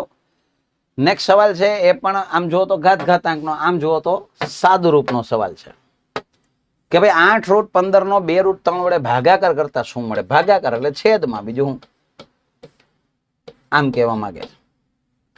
તો હવે મને જો ભાઈ એટલી ખબર પડવી જોઈએ, ઘાતાંકના રૂલ મુજબ હું આને થોડુંક છૂટું પાડીને લખી દઉં છું કે 15 ના ભાગ પડે 5 તેરી 15, એટલે એને હું આ રીતે લખી શકું. બે ને અલગ અલગ રૂટ હું આપી શકું, √5 અને √3, અને નીચે જે છે એને હું આમને લેવા દઉં છું. અને હવે જે કઈ ઉડતું હોય ઉડાડી દઈએ. √3 થી √3 ઉડી જાય, અને 2 ચોક 8 આવે. મારો જવાબ 4√5 આવ્યો. એક પ્રકારનું સાદુરૂપ કહેવાય, આમ ઘાતાંકને રિલેટેડ, પણ સાદુરૂપનો એક સિમ્પલ સવાલ હતો. તો આવી રીતે થઈ શકે. √15 હોય તો તમે એના ડાયરેક્ટલી √5 અને √3 એવા ભાગ પાડી શકો. જોઈએ છીએ નેક્સ્ટ સવાલ, જેની અંદર પણ ઘાત અને ઘાતાંકની જ આપણને વિગત જોવા મળે છે કે 3 ની 0 ઘાત. પેલા અહીં લખી લઈએ, ચલો, પછી એને કેલ્ક્યુલેટ કરીએ. તો વન ટાઈપ ઓફ સિમ્પ્લિફિકેશન, સાદુરૂપનો સવાલ થયો. પણ અહીંયા તમને થોડાક ઘાતાંકના રૂલ્સ ખબર હોવા જોઈએ. જેમ કે કોઈ પણની ઉપર 0 ઘાત હોય એનો આન્સર હંમેશા 1 થાય. એટલે 3 ની ઉપર 0 ઘાત છે એટલે એ થઈ ગયા 1. રૂલ નંબર 2, કોઈ પણની ઉપર માઇનસ ઘાત આપેલી હોય એને તમે છેદમાં જવા દો તો ઘાતની નિશાની ફરી જશે, પદની નહીં, ઘાતની નિશાની. એટલે કે 3 ની -1 ઘાત છે તો એ 3 ની +1 ઘાત થઈ જશે, છેદમાં જતા રહેશે. સેમ નીચે થશે કે ભાઈ 3 ની -1 ઘાત એટલે કે 1/3 થશે, અને અહીંયા -3 ની 0 ઘાત એટલે 1 થશે. હવે મારે જે આનું સાદુરૂપ છે એ આપવાનું છે ભાઈ, તો આનો અહીંયા ગુણાકાર થશે. 3 × 3 + 1 અને નીચે 3. સેમ વસ્તુ આ 3 અહીંયા ગુણાઈ જશે, એટલે આમ થશે 1 - 3 × 3 અને એના છેદમાં 3. આ 3 3 ઉડી જાય, અહીંયા વધ્યા 4, અહીંયા વધશે -2, જેને હું 2 થી ઉડાડું, ફાઇનલ આન્સર મારો -2 આવે. ઓપ્શન ડી છે એ મારો જવાબ. ટૂંકમાં સાદુરૂપ હતું એટલે આમાં થોડીક ધીરજ રાખી અને શાંતિથી કેલ્ક્યુલેશન કરવું પડે, નહીતર જવાબ ફરી જાય. ઘણીવાર એવું બની શકે. તો આ પણ ઘાત અને ઘાતાંકનો દાખલો હતો. યસ, તો હવે આ બધું જ સોલ્યુશન આપણે જે કંઈ 50 પ્રશ્નો હતા, 25 રિઝનિંગના, 25 મેથ્સના, એ બધાનું સોલ્યુશન આપણે ખૂબ સરસ રીતે જોઈ લીધું છે, જાણી લીધું છે. એકેડમી એવું સતત ઈચ્છે છે કે ભાઈ તમે આવનારી સપ્ટેમ્બરની જે ડીવાયએસઓની એક્ઝામ લેવાની છે એની અંદર ખૂબ સારી રીતે સફળ થાવ.